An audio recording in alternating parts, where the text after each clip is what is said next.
dari aku, terima kasih. Oke, terima kasih untuk Saudari Fatma Santi atas sambutannya. Kita langsung saja ya masuk ke dalam sesi diskusi dan juga penyampaian materi ke tiga pembicara. Tapi untuk itu aku nih Januar pengen banget nih kenal dulu sama ketiga pembicara. Mungkin ketiga pembicara bisa say hello dulu atau perkenalan diri. Dimulai dari Saudari Jenny Primasari.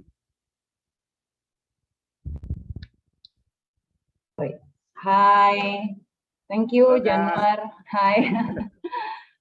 Halo teman-teman semua, saya Jenny, saya tinggal di Jakarta. Selain bisnis yang nanti akan saya ceritakan, kegiatan saya sekarang ini saya ibu dari 2 anak perempuan, dua-duanya masih di bawah 10 tahun. Jadi ya sebenarnya itu sih yang sebenarnya yang lebih memakan waktu adalah urusan rumah daripada urusan bisnis. Gitu dulu Januar. Oke, terima kasih Kak Jenny ya berarti. Oke, dan yang kedua dari Kak Rengkuh Banyu Mahandaru, dipersilahkan. Halo everyone, halo semuanya. Selamat siang, terima kasih waktu dan kesempatannya sudah diundang di acara Ruang Riung dan berkumpul dengan teman-teman semua dari berbagai belahan dunia mungkin sedang melakukan studi. Semangat terus studinya. Dan happy banget di bulan Ramadan ini juga sambil ibadah kita bisa sharing-sharing. Dan sebelumnya ya perkenalkan saya Rengkuh Banyu Mahandaru, salah satu co-founder dari Pelepah, dan sekarang saya bertanggung jawab untuk menjadi CEO di Pelepah. Yang Pelepah sendiri adalah sebuah proyek yang digagas oleh Foodless Initiative, Social Innovation Laboratorium yang berfokus dalam hal sosial dan inovasi. Mungkin nanti cerita lebih panjangnya kita bisa sharing dalam event ini di Ruang Riung ini. Thank you. Thank you Kak. Oke, next dari Kak Dwi Stianing Tias. Kak Tias, bisa perkenalan dulu. Halo, selamat siang semuanya. Selamat siang Januar, selamat siang semua teman-teman. Terima kasih. Hai Mbak Jenny, hai Rengkuh. Kita imit lagi. Perkenalkan teman-teman semuanya, nama saya Dwi Stianing Tias, biasa dipanggil Tias. Saya salah satu co-founder dan sekarang jadi CEO juga di Sustaination, sebuah social enterprise yang bergerak untuk membantu teman-teman beralih ke gaya hidup yang lebih ramah lingkungan. Nanti mungkin kita bisa lebih lanjut lagi ngobrol soal ini di sesi ketiga. Thank you. Terima kasih Kak Tias. Oke, untuk mempersingkat waktu nih, kita kan udah penasaran ya untuk materi yang akan disampaikan oleh pembicara. Mungkin kita akan mulai dari pembicara pertama dulu untuk menyampaikan materi. 20 menit waktunya untuk penyampaian materi, dan juga khusus untuk pembicara pertama karena Kak Jenny ada halangan, ada acara lain, agenda lain, maka setelah sesi pertama teman-teman bisa langsung menanyakan atau kita langsung membuka sesi tanya jawab di sesi pertama. Jadi teman-teman yang ingin bertanya langsung raise hand, dan juga tolong sekali untuk langsung nyalain kamera aja dari sekarang. Oke, mungkin langsung saja dimulai dari Kak Jenny Primasari untuk memulai materi yang akan disampaikan. Waktu saya berikan, Kak. Ya, thank you Januar. Thank you panitia dari PPI Dunia. Oh ya, sudah langsung share screen. Thank you. Ya seperti yang tadi diceritakan, saya tuh lagi pindahan nih ceritanya, pindahan rumah. Jadi thank you banget dikasih apa tuh namanya, kelebihan bahwa nanti bisa tanya jawab duluan sebelum sesi kedua dan ketiga. Kita mau ngomongin eco fashion nih hari ini, karena brand yang saya bentuk bersama adik saya, jadi kita berdua bikinnya, itu berusaha menjadi sebuah brand fashion yang ramah lingkungan. Itu yang kami usahakan. Next. Saya Jenny, selain aktif di Kaya Heritage, yaitu brand fashion tadi, dengan Instagramnya @kaya.heritage, saya juga mendirikan komunitas Zero Waste Nusantara, Instagramnya @ZeroWasteNusantara, disambung semua, bersama beberapa teman. Bahkan sebenarnya tuh, mana yang duluan ya? Kayak dulu kali ya. Aduh, aku lupa mana yang duluan. Dua-duanya hampir bareng waktu itu didirikan. Nah, passion saya terhadap isu lingkungan itu udah dari lama, udah dari kecil. Nah, jadi waktu ketemu sama teman-teman yang punya concern yang sama tentang masalah sampah, kita mendirikan Zero Waste Nusantara. Nah, setelah itu, oh berarti kayak dulu. Waktu itu saya udah punya Kaya bareng adik saya, dan terus kita mikir, kok Kaya ini kok masih banyak nyampah ya, masih ada waste-nya nih gitu. Nah, setelah itu baru kita korek-korek lebih dalam tentang industri fashion yang lebih berkelanjutan, dan ternyata ada nih solusi untuk masalah kita, dan itu kami terapkan di Kaya. Jadi dulunya awalnya Kaya itu bukan sebuah brand yang mengusung isu lingkungan, lebih ke isu budaya yang itu kita usung karena banyak menggunakan batik, tenun, dan kain-kain tradisional lain. Tapi setelah ngerti bahwa industri fashion punya dampak lingkungan, kami berusaha beralih menjadi brand yang lebih ramah lingkungan. Saya lulusan arsitektur, S1-nya Parahyangan, kemudian melanjutkan ke Prasetya Mulia Business Management. Next.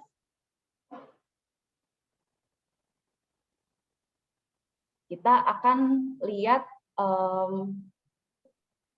fashion tadi saya bilang ada yang ramah lingkungan. Nah, berarti kan ada yang kurang atau belum atau tidak ramah lingkungan. Nah, kayak gimana sih? Yuk kita lihat yuk, next. Ada data nih bahwa setiap tahun ada 53 juta ton baju yang diproduksi, dan 87%-nya, masih yang tadi slide-nya, 87%-nya akan dibuang. Dibuang itu bisa ke TPA, ke landfill, atau dibakar, incinerated. Ini berarti ada yang salah. Karena hampir 90% baju yang diproduksi pada akhirnya hanya dibuang. Next. Kenapa ini bisa terjadi? Nah, salah satu penyebabnya adalah sebuah fenomena yang disebut fast fashion, di mana fast fashion ini mengeluarkan tren dengan cepat, mengganti tren dengan cepat. Kalau yang tadinya tuh dulu mungkin ada yang pernah dengar ya, spring summer sama autumn winter gitu, terus nanti ada peragaannya di catwalk gitu. Itu kan setiap tahun hanya 2 season besar itu. Ada beberapa brand yang mengeluarkan 1-2 season kecil di dalam 1 season besar itu. Tapi ya udah segitu aja. Sedangkan brand-brand fast fashion ini memutar tren dengan jauh lebih cepat menjadi sekitar 50 tren per tahun. Jadi tiap minggu gitu, tiap minggu mereka mengeluarkan tren baru. Kalau udah ada tren baru, konsumen jadi tergiur untuk mengikuti tren. Jadi mereka pengen beli dan beli terus. Dan karena fast fashion ini harus ngejar profit, jadi mereka buat mass product.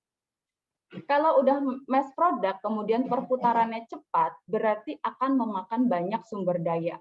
Ya kan, dari kainnya aja. Kain itu kan dari sumber daya, ada yang natural dan non-natural. Tapi itu sama-sama sumber daya. Belum lagi nanti energi untuk transportasi, untuk listrik yang diperlukan dalam produksi baju. Berarti ada sumber daya yang makin tereksploitasi atau lingkungan yang tereksploitasi. Kemudian kalau mereka mengeluarkan tren dengan cepat, harga harus dibuat rendah supaya konsumen bisa beli terus. Kalau harganya mahal dan trennya ganti tiap minggu, ya nggak laku. Makanya harga harus ditekan. Kalau udah nekan harga, gimana caranya? Berarti cost ditekan, biaya. Biaya itu terdiri dari material dan labor. Material bahan baku, kain, benang, kancing, itu harganya ditekan, dan labor juga harganya ditekan. Untuk material, untuk kain, mungkin ada harga minimum yang mau nggak mau produsen harus bayarkan. Tapi kalau untuk labor, karena memang persaingan sumber daya manusianya juga ketat sekali. Jadi banyak labor di banyak negara yang pada akhirnya harus rela. Saya bukan bilang mereka rela dengan senang hati gitu ya, tapi terpaksa harus rela dibayar dengan upah yang sangat rendah, sangat di bawah standar. Nah, kalau udah cost rendah, tadi material murah, labor murah, ya otomatis kualitas turun dong. Karena kualitas turun, maka lebih cepat rusak nih bajunya, dan sehingga makin cepat dibuang.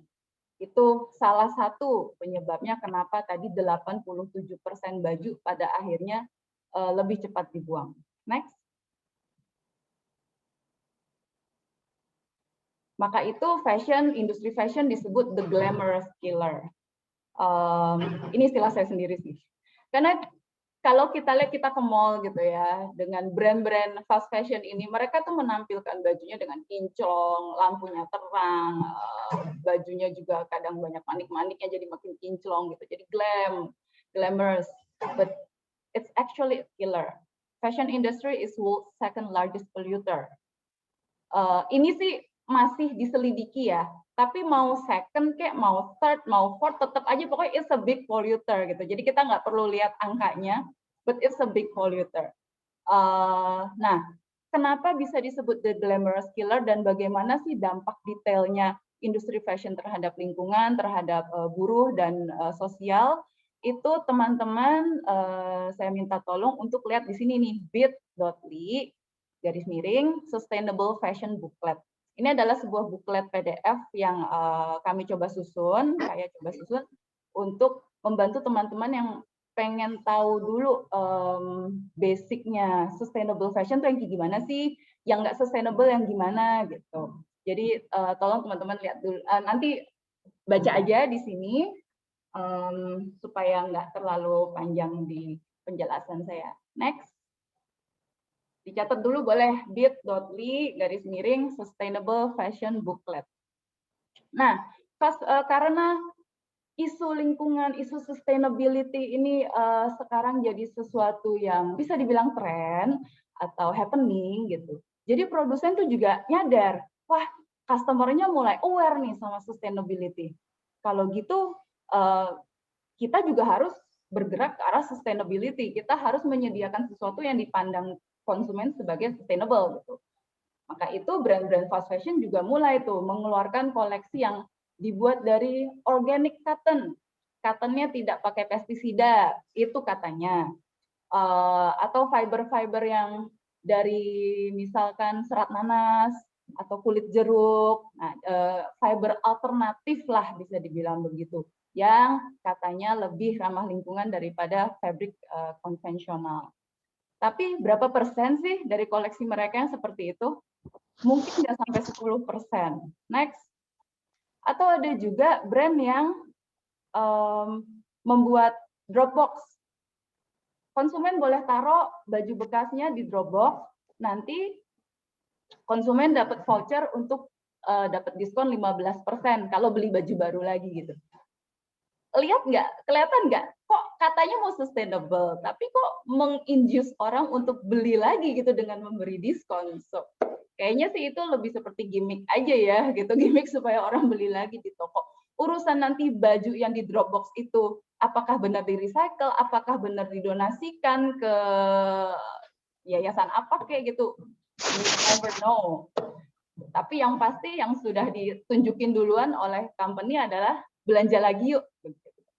Jadi kita harus berhati-hati nih kalau melihat usaha dari company-company yang seperti ini, kita harus lebih kritis ya sebenarnya apakah ini akan berujung pada hal yang lebih sustainable. Next. Nah, kalau menurut Shannon Whitehead adalah salah satu pionir lah dalam dunia sustainable fashion. Fast fashion can never be sustainable because its business model is inherently unsustainable. Udah dari DNA business model mereka itu, selama mereka masih mendorong mass product dan mass consumption, they will never be sustainable, kata Shannon Whitehead. Next. Tadi udah ngomongin yang sisi fast fashion-nya. Lalu bagaimana? Apa yang ditawarkan oleh industri fashion sebagai solusi? Ada yang disebut sustainable fashion. Atau sustainable fashion ini sering disebut slow fashion, eco fashion, ethical, conscious, fair, dan lain-lain. Ada beberapa istilah. Tapi buat saya, sustainable fashion itu jadi kayak umbrella term-nya gitu, di mana ciri-cirinya adalah beretika terhadap pekerjanya, terhadap buruh, terhadap siapapun yang bekerja di baliknya. Kemudian beretika terhadap lingkungan. Beretika lingkungan ini juga bisa termasuk binatang. Jadi tidak menggunakan bulu binatang, tidak menggunakan binatang sebagai bahan percobaan misalkan. Tapi terutama harus beretika terhadap konsumen. Kalau sebuah brand mendorong konsumen untuk membeli yang tidak perlu, nah ini nanti Mbak Dwi Sasutianing Tias, aku biasanya panggil dia Tias sih, jadi panggil Dwi rada canggung gitu. Ini Mbak Tias nih yang udah jelas-jelas nulis di websitenya. Jangan beli yang nggak perlu, jangan beli di website saya sesuatu yang tidak kamu perlu. Nah ini nih, kalau ada satu brand yang terus-menerus mendorong customer untuk beli yang sebenarnya dia tidak perlu, maka dia tidak beretika terhadap konsumen. Karena dia kayak ngabisin uang konsumen untuk hal-hal yang tidak perlu. Next.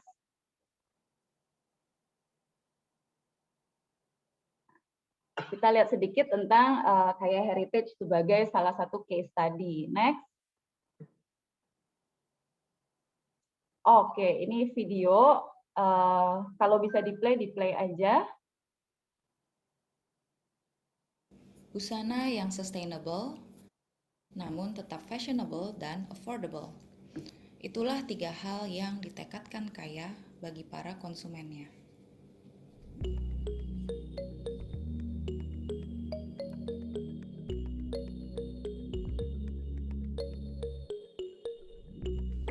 Kaya didirikan di tahun 2015 oleh kami berdua. Awalnya sebagai brand batik untuk anak-anak. 3 tahun kemudian, setelah kami menyadari kerusakan yang timbul oleh industri fashion, Kaya berkomitmen untuk mengusung kelestarian alam dan etika dalam bisnisnya.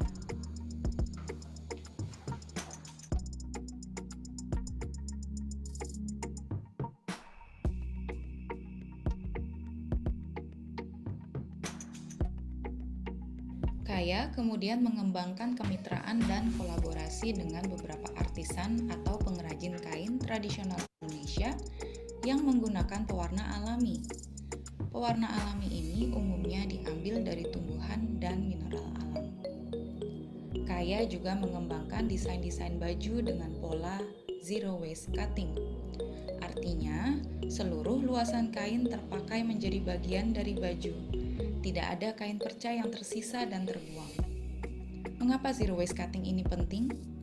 Karena pola baju konvensional menyisakan 15-30% kain sebagai perca yang hanya berakhir di tempat pembuangan sampah, menumpuk dan membebani bumi sampai ratusan tahun.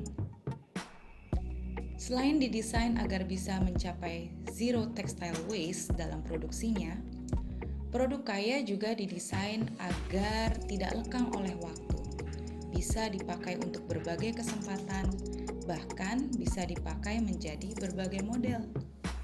Misalnya, blus menjadi outer, atau dress menjadi rok bawahan. Berbagai usaha yang Kaya lakukan sebagai produsen agar menghasilkan produk yang bertanggung jawab tidak akan ada artinya bila konsumen kami tidak merawat dan memakai produk Kaya dengan optimal.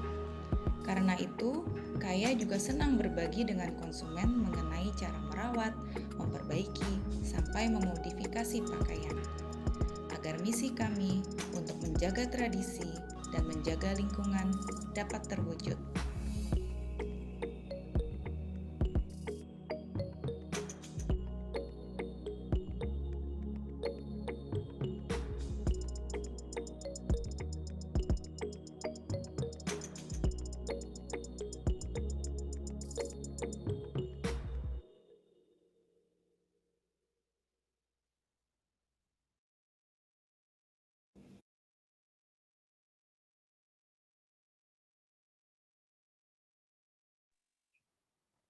Moga-moga tadi di teman-teman picture-nya nggak lebih nge-lag daripada suara. Kalau di saya tadi picture-nya jauh lebih mundur daripada suara. Ya moga-moga lancar di tempat teman-teman.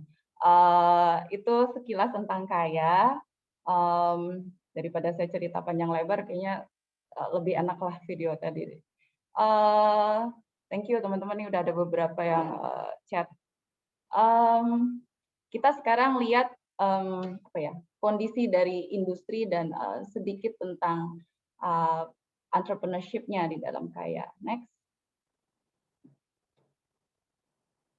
Kalau ini biar sekolah saya kepake, dulu sekolah bisnis manajemen. Jadi kita bikin SWOT analysis ya. Kekuatannya ini secara industri ya, bukan secara company Kaya. Kita lihat eco fashion secara keseluruhan di Indonesia. Ini opini-opininya saya compile dari beberapa teman juga, teman-teman yang sama-sama di industri eco fashion. Apa sih kekuatan kita? Kita tuh punya local resources yang besar. Misalkan pewarna alam nih, supaya tidak menjadi limbah yang beracun buat sungai, kita pakai pewarna alam. Pewarna alam di Indonesia itu luar biasa banyak, cuma memang belum tergali sepenuhnya. Terus labor juga kita punya banyak kan, dan kualitas labor kita termasuk bagus gitu, termasuk rapi orang-orang kita itu.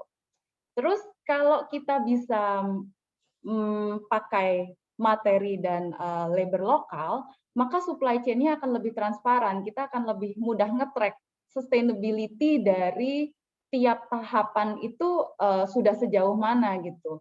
Apakah benar ini organic cotton gitu kan? Kalau organic cotton-nya itu dari luar negeri akan lebih sulit kan untuk ngecek, tapi kalau dari Indonesia sendiri akan lebih mudah, kurang lebih seperti itu.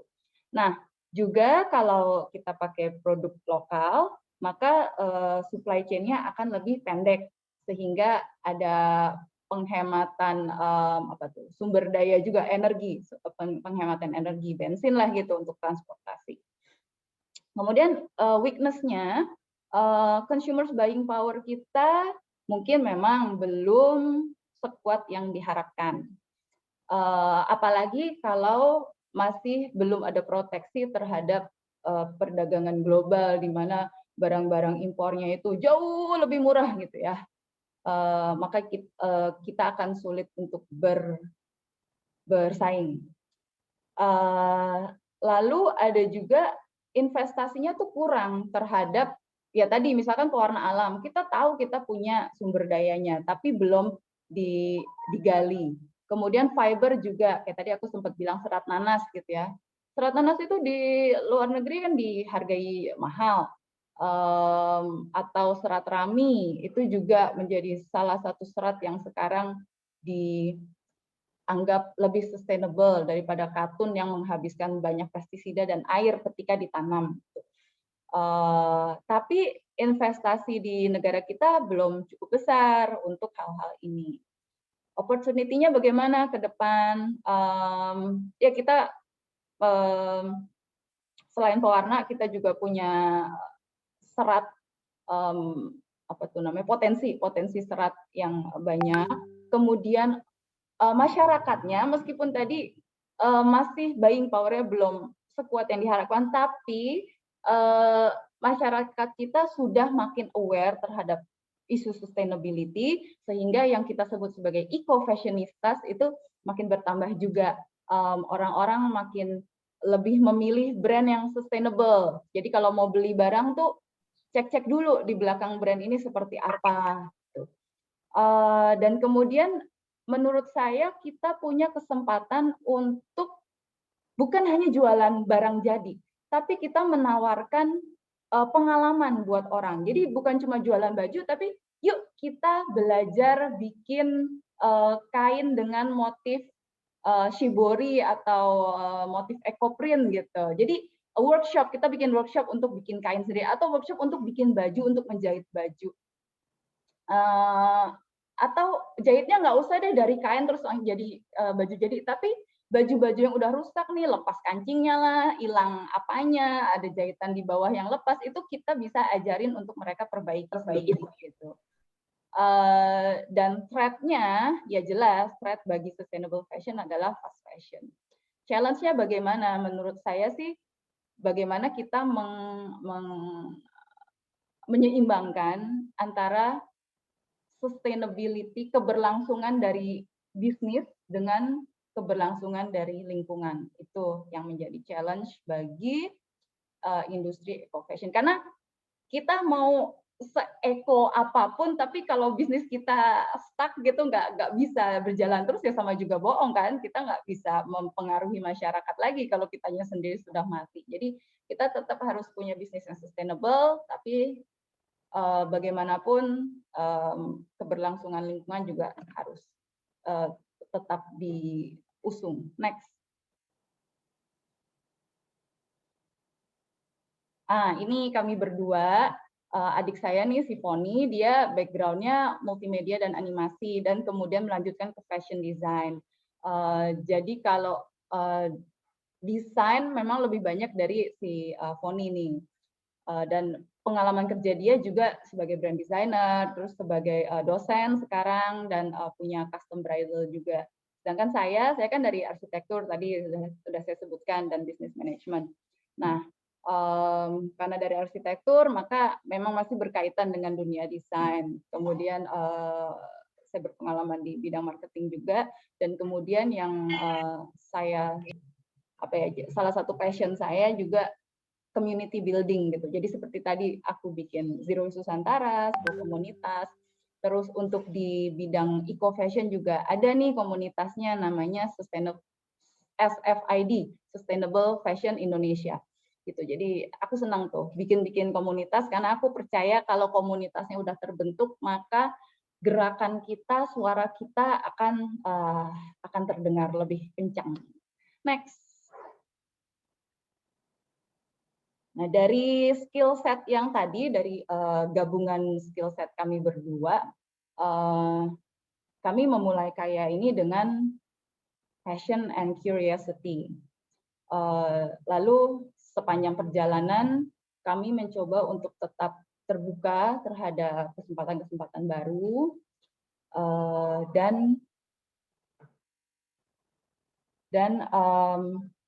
tapi kami tetap ingin true to our belief gitu, true to our belief dalam kaitannya dengan kelestarian lingkungan tadi gitu. Itu adik saya itu juga orangnya sangat passionate terhadap lingkungan, dia pencinta binatang. Next. Dan satu lagi yang kami percaya di era sekarang ini, we need to collaborate. Jadi dengan sesama brand-brand eco fashion, jangan compete. Kita nggak berkompetisi. Ya tentu kita masing-masing punya cara sendiri untuk mendapatkan customer gitu ya. Tapi dalam banyak hal kita juga berkolaborasi, kita saling membangun, saling membantu satu sama lain. Next. Makanya si komunitas tadi penting, karena di komunitas Sustainable Fashion Indonesia ada dua macam nih. Satu yang isinya produsen-produsen, satu yang isinya peminat lah, entusias. Nah, yang isinya produsen, apa sih yang diomongin di WhatsApp grupnya? Ya, nyari supplier ini di mana ya, gitu kan. Itu kalau kita berkompetisi pasti kita rahasiakan. Oh, jangan sampai dia dapat supplier aku yang bagus ini gitu. Tapi karena kita spiritnya adalah kolaborasi, maka ya kita share aja. Tentu ada batas-batasnya, tapi sebisa mungkin kita share, kita saling mendukung lah. Gimana peran generasi muda supaya atau dalam membangun dunia fashion yang lebih sustainable, atau dunia yang lebih sustainable secara keseluruhan, nggak hanya di bidang fashion. Next.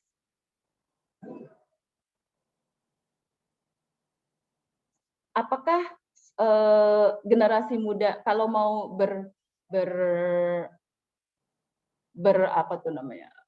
berandil dalam sustainable fashion, apakah caranya dengan membeli apapun yang sustainable gitu? Oh, enggak.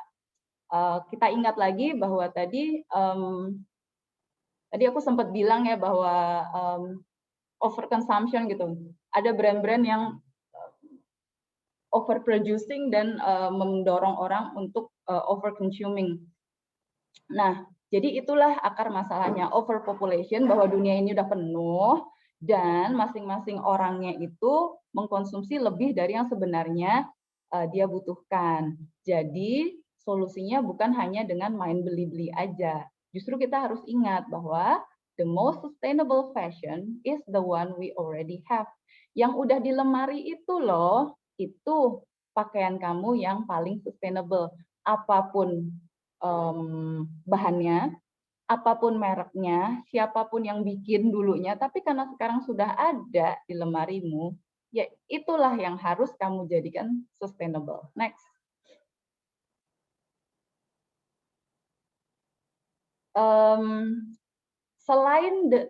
Selain dari memaksimalkan apa yang sudah kita punya di lemari kita tadi, sebagai konsumen kita tuh juga punya the power to change the world by just being careful in what we buy. Ini yang ngomong si Emma Watson. Jadi tentunya ketika nantinya kita butuh suatu barang, harus banget beli. Nah, itu kita bisa berhati-hati dalam memilihnya. Next. Oke, waktunya udah habis juga nih.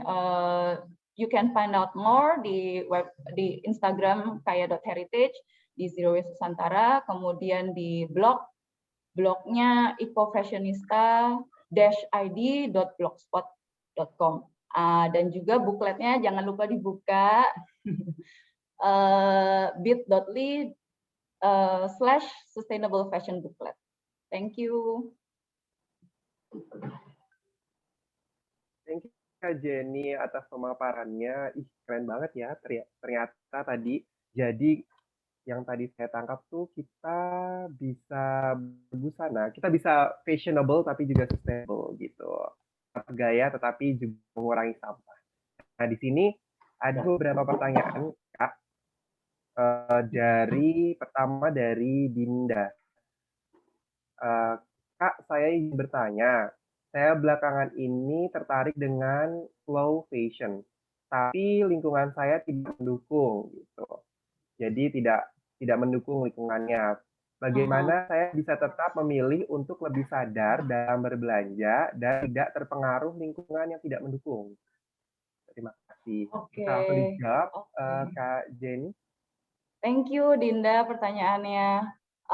Aku rasa yang pertama, kamu harus yakin bahwa apa yang kamu percaya ini lebih cool dari yang lain. Ini lebih cool dari yang apa ya? Ya ini adalah perilaku yang baik gitu. Ketika kita mulai sadar, itu adalah sesuatu yang baik. Terus kan di Instagram banyak dong ya influencer atau brand atau platform edukasi tentang sustainable fashion atau sustainable lifestyle secara keseluruhan gitu. Nah, aku rasa di Instagram juga sustainability ini sudah ditampilkan menjadi sesuatu yang keren lah gitu. Jadi kamu bisa tunjukin tuh ke teman-teman kamu bahwa hey, this is the new trend tahu, nggak beli baju itu the new trend gitu. Kamu perbaiki bajumu yang rusak atau kamu mix and match baju lama, kamu ambil baju dari lemari kakakmu, lemari ibumu, kamu tuker-tukeran sama teman, swap itu clothes swap, it's a new trend. Jadi justru kamu tularin aja ke teman-teman kamu tren baru ini, karena emang bener ini tren baru, aku nggak bohong, aku bukan cuma karena lagi promosi gitu, tapi memang the number is growing, jadi ya Dinda gitu deh caranya. Oke, be proud aja ya. Yes, that's right, ya. be proud.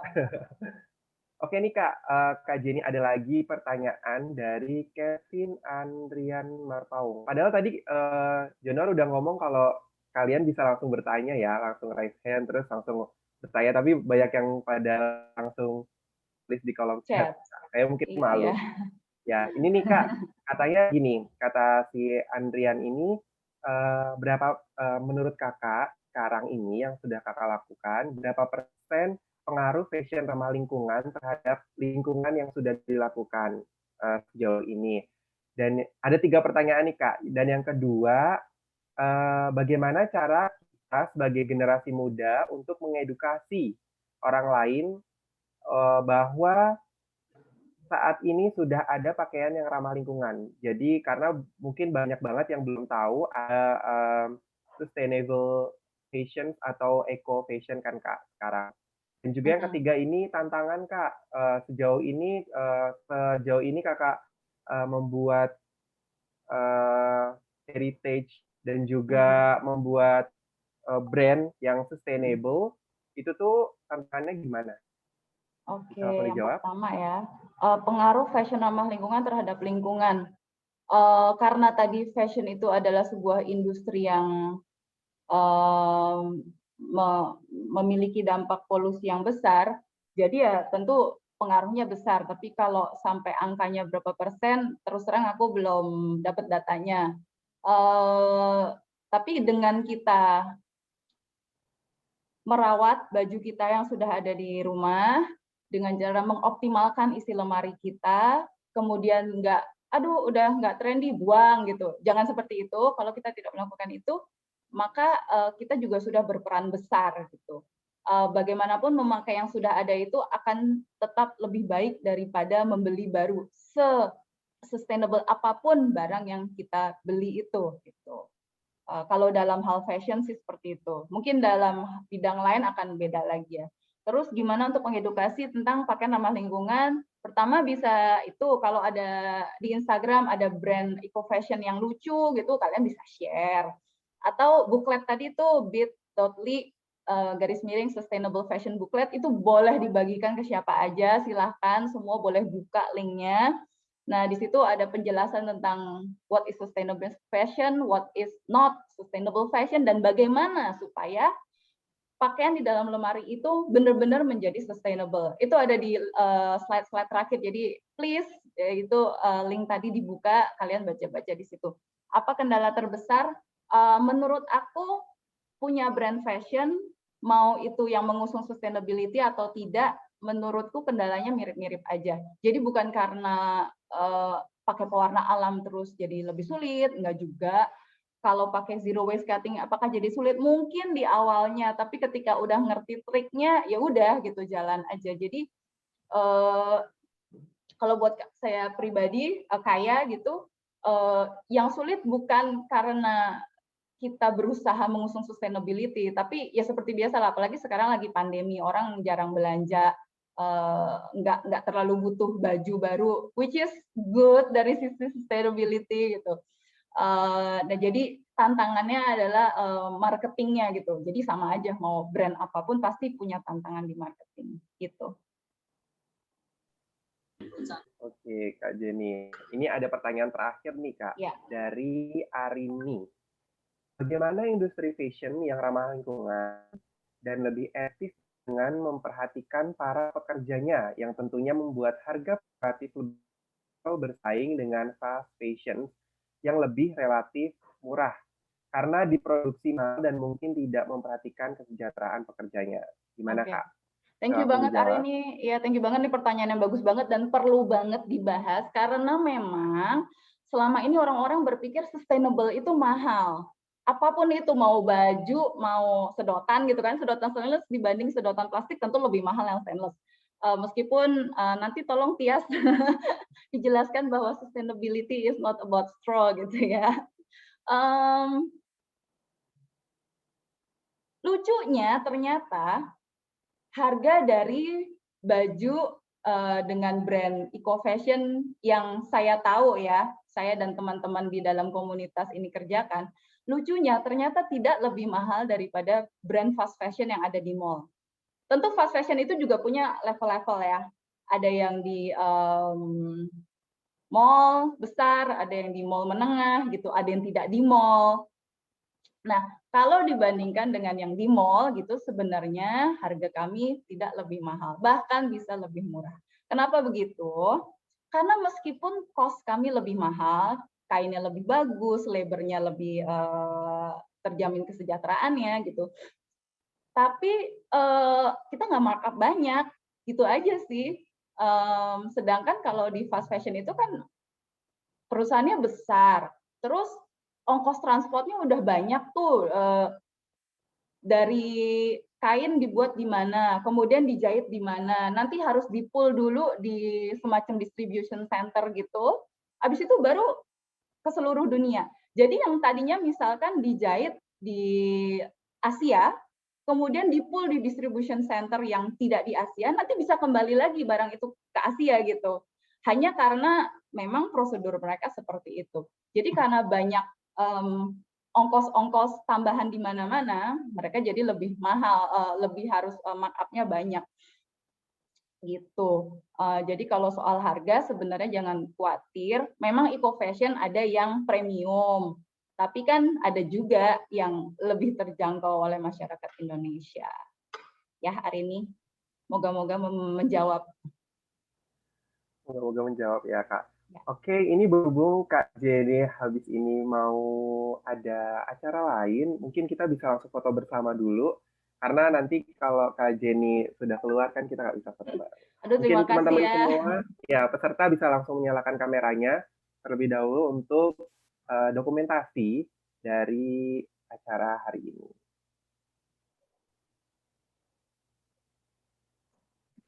Oke, untuk slide pertama ya teman-teman bisa open cam dan boleh bergaya ya.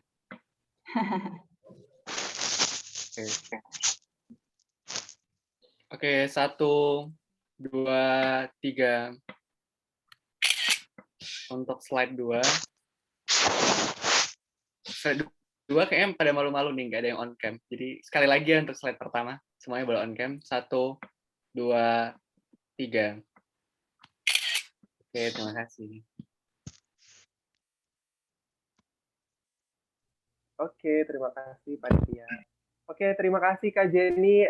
See you next time di acara berikutnya. Terima kasih telah datang dan atas pemaparannya juga tadi keren banget. Terima kasih, sama-sama. Aku coba bales chat yang belum terjawab tadi ya. Aku jawab di chat aja. Thank you semuanya. Boleh. Thank you Kak Jenny. Oke. Oke, itu tadi pemaparan dari Kak Jenny yang membahas tentang sustainable fashion, di mana kita bisa juga fashionable tapi juga bisa sustainable. Jadi walaupun kalian bergaya juga tetap juga kalian mengurangi limbah yang ada. Nah, yang kedua ini ada pembicara dari Kak Rengkuh Banyu Mahandaru. Beliau adalah founder dari pelepah_ID. Untuk Kak Bayu, waktu saya persilahkan untuk pemaparan. Halo, thank you semuanya. Selamat siang, assalamualaikum warahmatullahi wabarakatuh, shalom.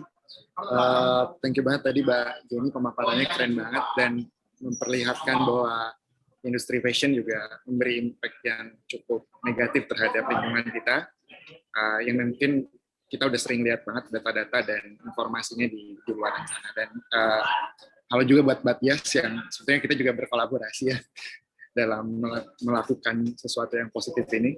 Mudah-mudahan apa yang kita kerjakan juga berimpact baik terhadap lingkungan. And then mungkin aku izin share sedikit presentasi ya.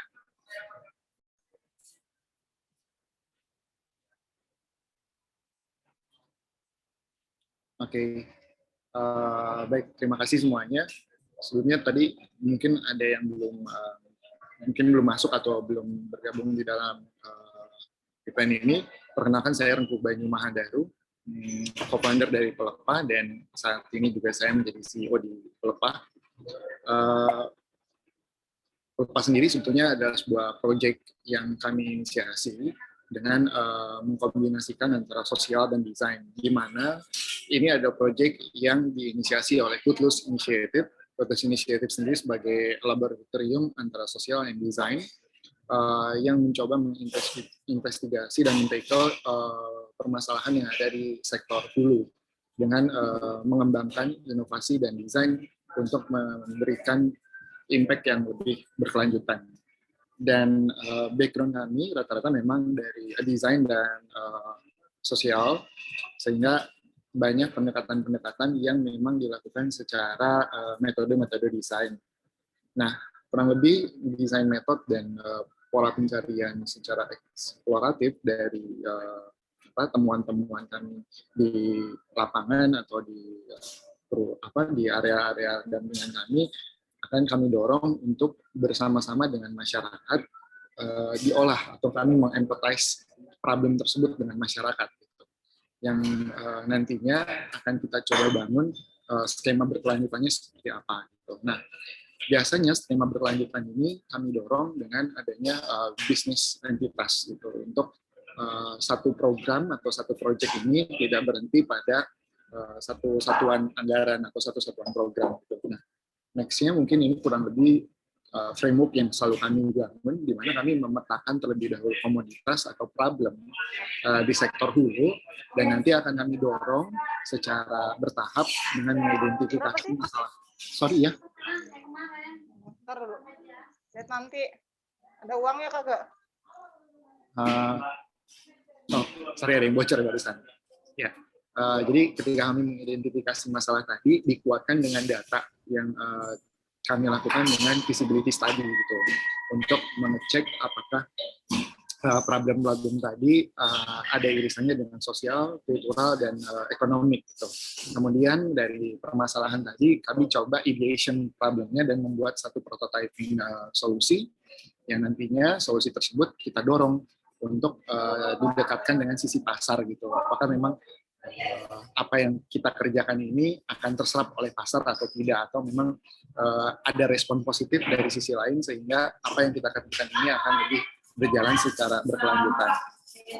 Nah, seperti yang kami lakukan di Pelepah yang sedang kami inisiasi ini, sebetulnya poin-poin utama yang ingin kami tekankan dalam proyek ini adalah tentang adanya sharing ekonomi ketika kami menambahkan value pada satu komunitas yang sudah hadir dalam keseharian masyarakat. Dan itu juga didorong dengan adanya tren tentang kebutuhan kemasan-kemasan atau produk penunjang industri makanan yang saat ini sebetulnya bisa di-tackle dengan inovasi-inovasi tadi yang sudah ada dengan masyarakat Indonesia lakukan. Nah, makanya muncul proyek Pelepah ini sebagai salah satu self-initiated project-nya Seafood Plus untuk sebenarnya lebih empowering dulu. Kita berangkatnya dari empowering masyarakat di pedesaan, khususnya di area konservasi. Pada saat itu kami berfokus areanya di Sumatera Selatan, Jambi, dan Riau untuk memanfaatkan material pelepah pinang, yang dimana sebetulnya pelepah pinang ini adalah limbah agrikultur dan tidak ada value secara ekonomi dan juga tidak ada pemanfaatan khusus dari komoditas tersebut, karena yang pada saat ini diolah dari material atau dari komoditas tersebut adalah bagian buahnya. Nah, sebenarnya problem ini kami jembatani dengan isu yang memang keseharian kita juga hadapi, yaitu tentang semakin mudahnya kita melakukan pemesanan makanan dengan platform-platform online, ada Gojek, ada GoFood, ada Shopee, ada apapun itu. Ketika kami petakan datanya, ternyata hampir 150 order per hari dari 125.000 tenan itu menghasilkan sekitar 561 juta piece kemasan per bulannya, dan itu hanya di Jabodetabek dengan data yang kami lakukan pemetaannya di tahun 2018. LIPI di tahun 2020 mengeluarkan data tambahan semenjak terjadinya pandemi ini, peningkatan penggunaan kemasan-kemasan dengan material plastik atau styrofoam meningkat 44%. Nah, mungkin tadi juga aku lihat di Instagram Sustain juga selama bulan Ramadan itu ada beberapa produk yang memang diperuntukkan untuk mengemas atau dipakai untuk mengirimkan makanan, itu peningkatannya cukup signifikan juga gitu. Makanya bersamaan dengan bulan Ramadan ini, baik kami dari Pelepah maupun dari Sustain kan menginisiasi program atau campaign yang sama untuk terus mengingatkan mengenai kesadaran terhadap lingkungan yang memang itu timbul dari produk-produk yang tanpa kita sadari. Nah, ketika kita berbicara mengenai sampah, sebetulnya kan ini bukan hanya satu, dua, atau beberapa pihak yang harusnya terlibat gitu, karena kalau misalnya kita pergi ke landfill gitu, ke Bantar Gebang atau ke beberapa TPA yang ada di Jabodetabek gitu, pengelolaan sampah itu sebetulnya harus dikelola dari sektor hilir gitu, dari kita yang menggunakan produk-produknya gitu. Namun ketika kita sudah melakukan itu belum menjadi jaminan gitu, karena ya kita sadar sendiri ketika misalnya kita mengklasifikasi sampah yang kita gunakan nih di rumah gitu. Saya kita sudah makan, plastiknya di kantong yang mana, organik waste-nya di sebelah mana, kemudian yang beracun sebelah mana udah dipisah-pisahin, tapi tiba-tiba datang petugas kebersihan, semuanya diangkut, dimasukin semua. Jadi itu percuma gitu.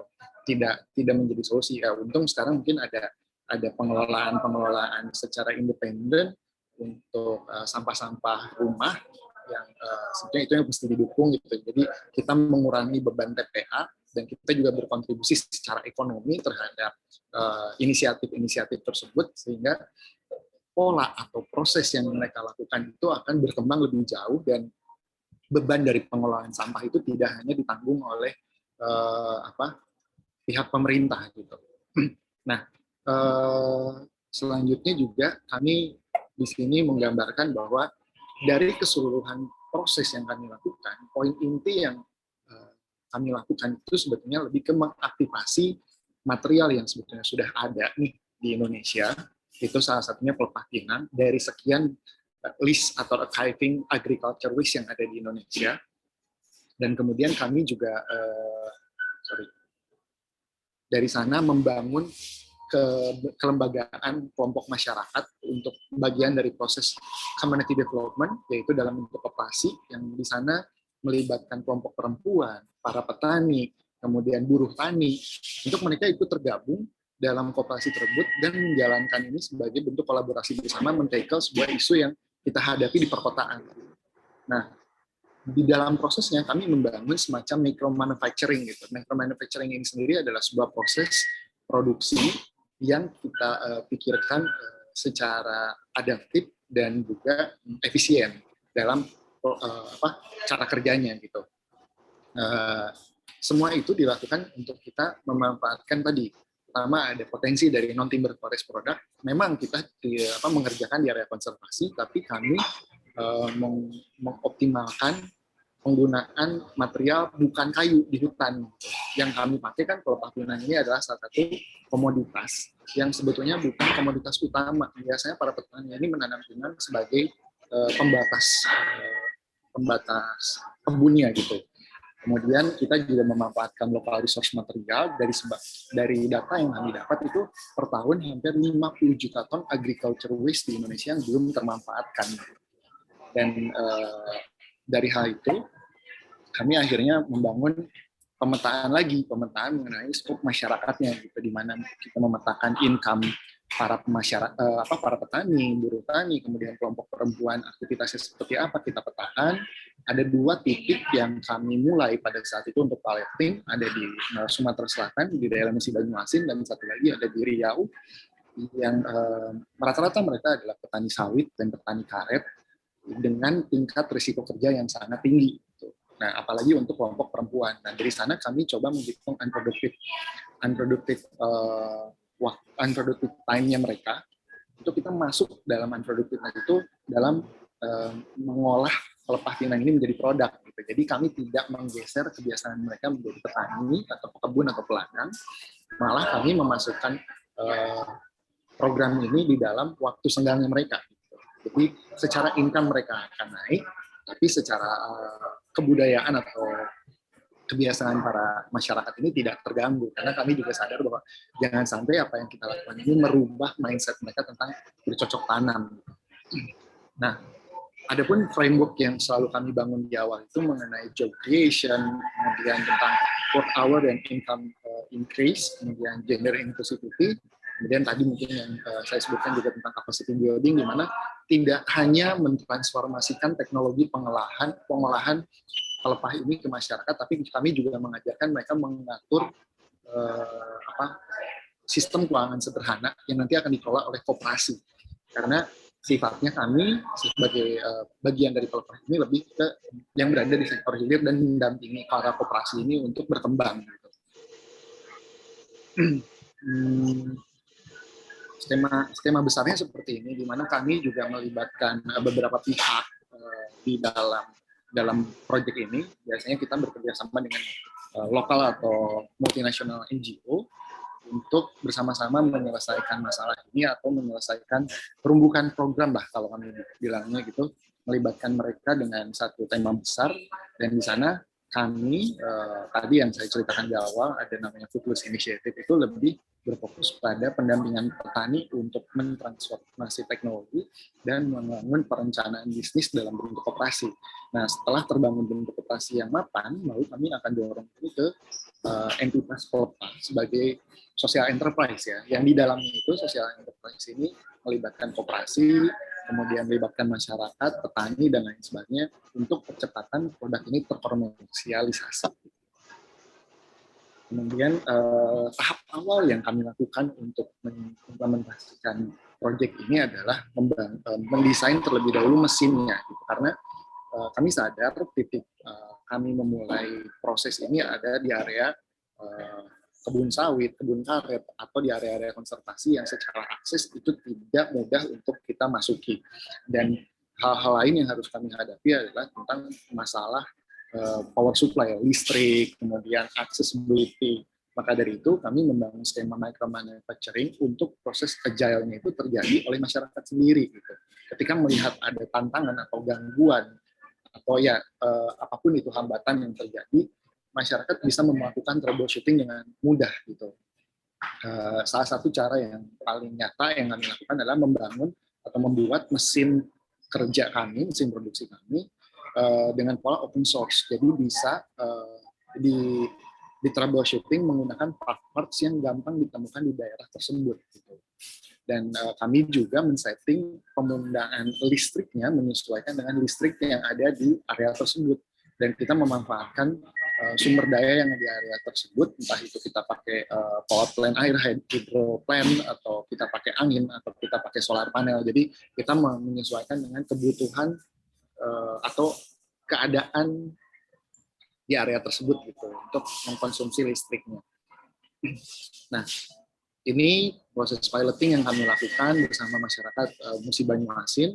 Pada saat itu kami bekerja sama dengan Zoological Society of London, dengan donor dari DFID UK Embassy, dan kami berhasil pada saat itu melibatkan sekitar 25 kepala keluarga untuk terlibat aktif dari mulai proses pengkurasian material sampai ke proses packing, dan akhirnya kami berhasil membuat produk ini, produk Pelepah, yang di tahun 2020 kami juga sudah berhasil mendapatkan Indonesia Fashion and Craft Award, dan 2020 akhir kami juga mendapatkan Indonesia Good Design, salah satu dari 20 finalis dan 20 desain terbaik. Kemudian tren kami juga berusaha untuk melihat bahwa perlu disadari bahwa harga yang kami tawarkan ini masih tinggi karena economic scale-nya belum terjadi. Gitu. Tapi untuk merespon hal tersebut, kami mencoba menyesuaikan dengan pasar yang terjadi, karena secara keseluruhan kita membangun bisnis entitas, baik di awal juga ada pemberdayaan masyarakat, tapi ujung-ujungnya kita adalah bisnis entitas, harus memikirkan bagaimana penyerapan pasar, karena kalau bisnis ini berjalan dengan baik, impact yang akan didapatkan oleh masyarakat pun akan juga lebih besar gitu. Akhirnya kami melihat bahwa adanya potensi untuk kami masuk ke pengolahan material agriculture waste lainnya yang didorong ke industri-industri selain industri makanan, yaitu salah satunya beauty product, yang memang di tahun ini kami sudah bekerja sama dengan Paragon. Paragon adalah head industrinya dari Wardah, Emina, dan lain sebagainya untuk melakukan riset di secondary packaging beauty product. Dan kami pun bekerja sama dengan LIPI, Lembaga Ilmu Pengetahuan Indonesia, untuk memanfaatkan agriculture yang ada di Indonesia, khususnya mulai dari Jawa, kemudian di daerah Papua maupun NTT, salah satunya sorghum, gabah padi, dan tebu, untuk kita manfaatkan menjadi packaging ya, dengan ruang lingkup yang sangat besar. Gitu. Nah, kenapa kami menggandeng LIPI? Karena kita sadar betul bahwa apapun yang kita kerjakan memang harus terlibat peranan researcher, gitu. Scientist, kemudian researcher yang expert itu memang harus terlibat dalam penyelesaian masalah ini. Makanya kami bekerja sama dengan itu yang memang kami rasa mereka expert di bidang ini. Knowledge tentang material mereka lebih jauh lah dibanding kami. Kami melibatkan mereka untuk memanfaatkan paten-paten yang sebetulnya sudah ada pada saat ini di LIPI untuk kita komersialisasi bersama-sama dengan pelibatan masyarakat untuk skema produksinya. Nah, di sisi lain juga kami si pelepah mendorong adanya kerjasama dengan off-taker agar rangkaian kolaborasi ini tercipta dan penyelesaian masalah itu semakin masif gitu dengan pelibatan banyak pihak. Adapun yang sedang kami gagas juga adalah pemanfaatan limbah kopi yang kita tahu di Indonesia sekarang lagi tren-trennya banget nih, es kopi susu gitu ya, udah jadi kayak panganan khas daerah Jakarta gitu, es kopi susu atau khas Indonesia baru gitu. Dan tanpa kita sadari bahwa dari satu gerai es kopi susu aja bisa menciptakan hampir 500 kilo per harinya gitu. Jadi itu sebenarnya potensi dari limbah yang mestinya bisa dimanfaatkan. Nah, ini rangkaian studi yang sedang kami lakukan atau riset yang sedang kami lakukan dari entry point-nya tadi si pelepah pinang. Nah, secara garis besar, kami mendorong percepatan ini agar terjadinya impact lebih besar di masyarakat. Dari 1 tahun yang sudah kami lakukan di pengelolaan pelepah pinang yang terjadi di musim Banyuasin dan Jambi, dengan pelibatan kurang lebih sekitar 20 kepala keluarga dan irisan-irisannya hampir 50 kepala keluarga, itu sudah bisa meningkatkan ekonomi income mereka di atas 2.250.000 per bulannya gitu. Nah, kami harap bahwa apa yang kami lakukan bukan memperbesar di satu titik, tapi memperbanyak titik-titik produksinya. Harapannya untuk semakin banyaknya kelompok yang terlibat, semakin juga mendorong peningkatan ekonomi di masyarakat. Dan juga economic scale ini terjadi, sehingga nantinya produk kita di pasaran akan makin rendah gitu. Karena patut disadari oleh kita semua, ketika kami pelepah menciptakan produk yang mungkin orang akan menyebutkan bahwa produknya bagus, tapi tetap aja kalau misalnya kita tidak bisa berkompetisi di pasar, ya kita hanya menjadi etalase produk bagus, tidak menjadi sebuah solusi gitu. Jadi harapan kami masyarakat itu semakin banyak mengkonsumsi produk kami dan kami bisa meningkatkan kapasitas produksi untuk harganya bisa bersaing dengan produk styrofoam gitu. Yang walaupun styrofoam pada saat ini sudah di ban ya oleh regulasi Indonesia. Cuman kompetisi kami harus menurunkan harga dari 4.500 pada saat ini entry point kami di pasar ke Rp300 agar bisa sebanding dengan styrofoam gitu. Agar produk ini tuh tidak jadi hanya produk gaya hidup semata, gitu. Tapi memang pada nantinya semua orang, semua lapisan, semua jenis kategori pelaku usaha makanan menggunakan kemasan ini gitu, dan ini menjadi solusi yang lebih masif gitu. Nah, ini tim kami dengan berbagai latar belakang. Memang tadi saya sebutkan memang banyak basis dari kami dari desain dan social engineer dengan latar belakang yang mungkin lebih cenderung ngulik-ngulik dalam bentuk, warna dan metode desain. Ya harapannya dengan semua yang saya ceritakan tadi, kita mengelola sesuatu yang sudah dekat dengan keseharian kita ya. Karena saya pernah tinggal di kota kecil di daerah Jawa Barat, di kota Garut, yang makanan khasnya itu dodol. Gitu. Dan saya ingat banget dari waktu kecil itu dodol itu dibungkus oleh daun. Gitu. Dan ideation itulah sebetulnya yang menginisiasi saya bahwa sebetulnya kemasan dengan material natural itu sudah ada dalam kebudayaan masyarakat Indonesia. Gitu. Yang mestinya kita kembali ke hal tersebut tanpa harus berpikir tentang teknologi yang mapan, teknologi yang tinggi. Gitu. Cukup mengembalikan pada roots kita tuh siapa gitu. Dan sama tadi kita mengelola ini dengan harapannya berkembang bersama-sama dengan masyarakat yang terlibat di dalam inisiatifnya. Sekian dari saya, mungkin jika nanti ada tambahan informasi yang bisa sampaikan mungkin dalam bentuk tanya jawab saja. Dan saya juga mengajak teman-teman di dalam bulan Ramadan ini, karena memang saya dan tim dan Pelepah pada waktunya sedang melakukan program untuk membagikan takjil di hampir 26 kota di Indonesia. dengan menggunakan kemasan yang lebih ramah lingkungan. Ini salah satu bentuk awareness kami terhadap masyarakat, dan entry point juga mungkin di saat bulan Ramadan ini, selain kita berpuasa menahan lapar, kita juga berpuasa untuk menggunakan kemasan yang tidak ramah lingkungan. Jadi teman-teman bisa support project campaign kami bersama Dompet Duafa, bisa masuk ke Instagram kami di pelepah.id atau di website kami pelepah.com. Jika ada hal yang mungkin ingin ditanyakan bisa langsung saja. Sekian dari saya, Rengku Banyumanik Baru, sehat semuanya dan terima kasih.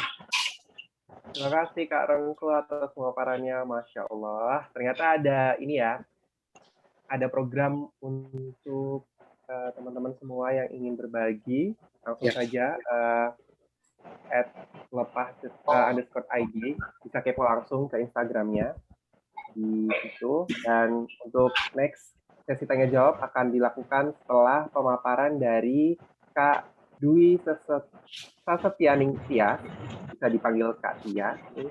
Jadi setelah ini ada pemaparan dari Kak Tias, dan setelah itu ada sesi tanya jawab. Jadi teman-teman yang tadi ingin bertanya kepada Kak Rengku bisa langsung ditanyakan nanti setelah Kak Tias pemaparan. Oke, waktu langsung saya berikan ke Kak Tias untuk pemaparan materinya. Halo, thank you Januar. Halo, selamat siang ke sore teman-teman. Aku izin share screen juga ya. Ada beberapa presentasi yang aku pengen share ke teman-teman. Ya, udah kelihatan kan ya? Oke.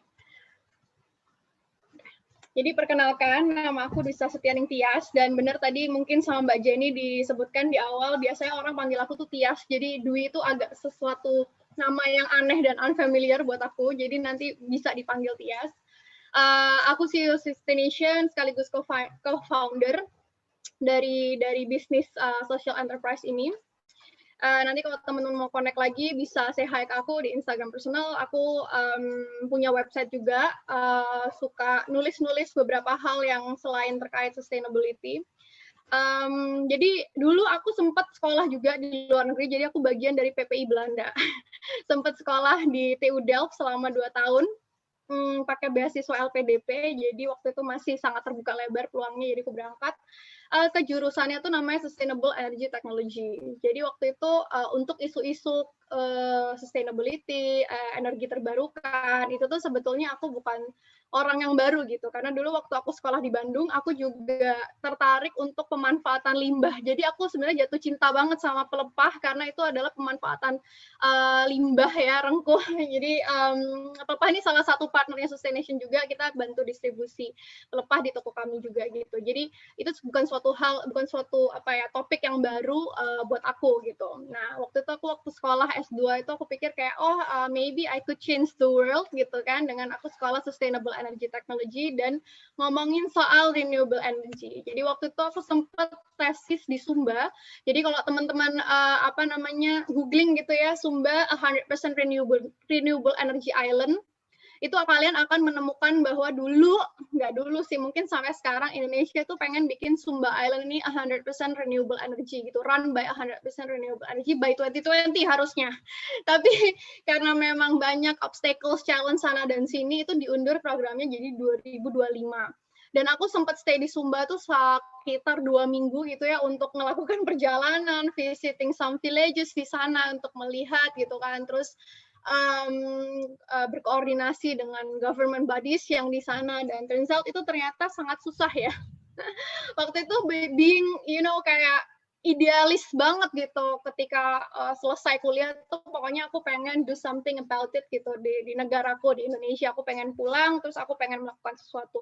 Tapi di sini aku menyadari bahwa it's not that easy gitu. Kalau misalnya kamu mau melakukan perubahan yang sangat-sangat besar gitu ya, mau nggak mau kamu mesti terjun ke arah politik, minimal jadi menteri lah, minimal tuh ya, minimal jadi menteri, bagus-bagus jadi presiden gitu kan. Itu heartbroken gitu, kayak kalau misalnya aku mau jadi menteri mungkin in the next 10 years, 20 years, dan itu belum tentu ya kan, belum tentu juga gitu kan aku jadi menteri. Jadi aku feeling a little bit heartbroken waktu itu, pulang dari Sumba aku balik lagi ke Belanda, terus kayak bingung banget nih ya kan.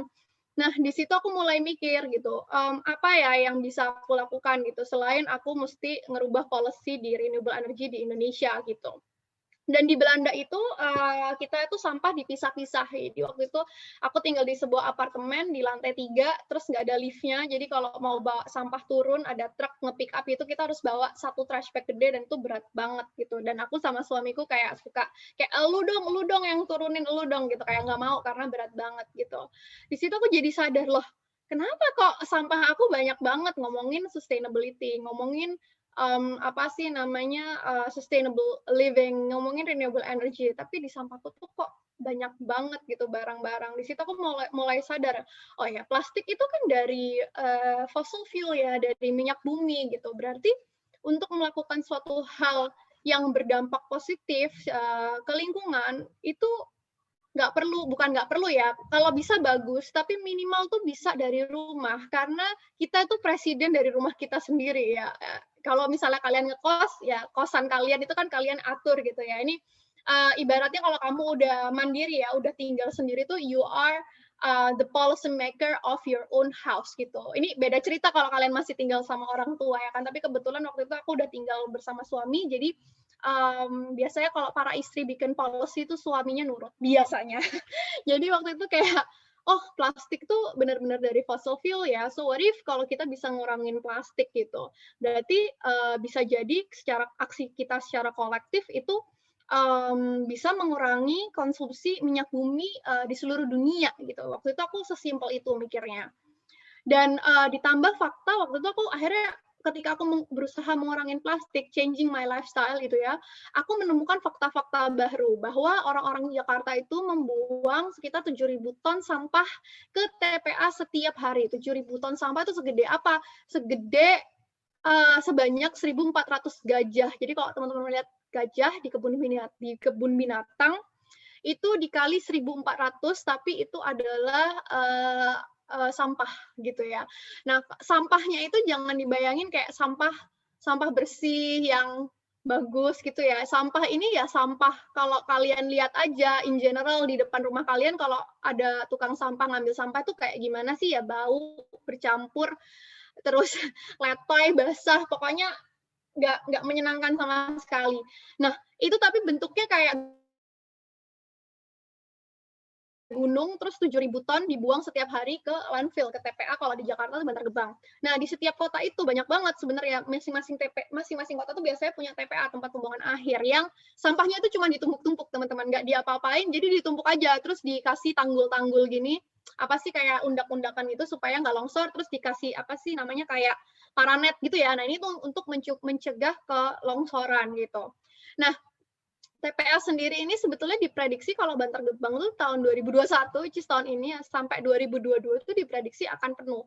Dan ini tuh kalau misalnya kalian googling, itu tuh picture-nya sama di banyak kota, TPA itu diprediksi akan penuh. Nah, kalau misalnya TPA penuh, itu kita mau buang sampah kemana gitu kan. Aku ingat banget waktu aku kuliah di Bandung tuh sempat ada beberapa minggu gitu ya, sampah itu benar-benar bertumpuk di jalanan dan nggak ada yang ngambil, simply karena TPA-nya penuh, nggak bisa terima lagi. Jadi sampah itu benar-benar kayak di jalan raya sampai bikin macet, terus bau nggak enak banget.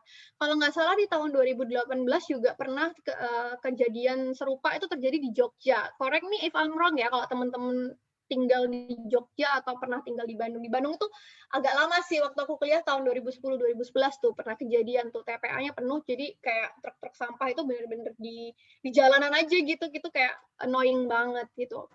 Nah, lalu aku juga sempat terpapar video ini. I don't know kalau misalnya kalian pernah sempat lihat video ini ya. Jadi ini diver di Nusa Penida Bali. Dia tuh di Manta Point. Terus dia kayak bukan berenang, maksudnya diving sambil bawa kamera. Dan di sini kita ngelihat banyak banget sampah. Dan kalau misalnya kalian play videonya gitu, ini di mana, it's everywhere in YouTube sih, kalian bisa lihat. Itu di situ ada manta. Dan sebelum aku berangkat ke Belanda, aku sempat ke sini. Itu tempatnya indah sekali, mantanya tuh gede-gede gitu ya, bukan oceanic manta sih, bukan manta samudra gitu, tapi tetap still ya kayak satu rentangan tangan tuh ada lah ya mantanya itu. Itu tuh benar-benar heartbreaking banget ya, gimana kamu membayangkan kamu tinggal di lingkungan yang banyak sekali sampah yang seperti ini. Dan itu actually ada risetnya bahwa tahun 2050 itu bisa jadi lebih banyak sampah di lautan daripada ikan gitu kan. Jadi sebenarnya buat aku yang aku punya anak gitu ya, sekarang anakku umur 3 tahun itu lumayan heartbreaking ya, kalau aku nggak melakukan sesuatu gitu.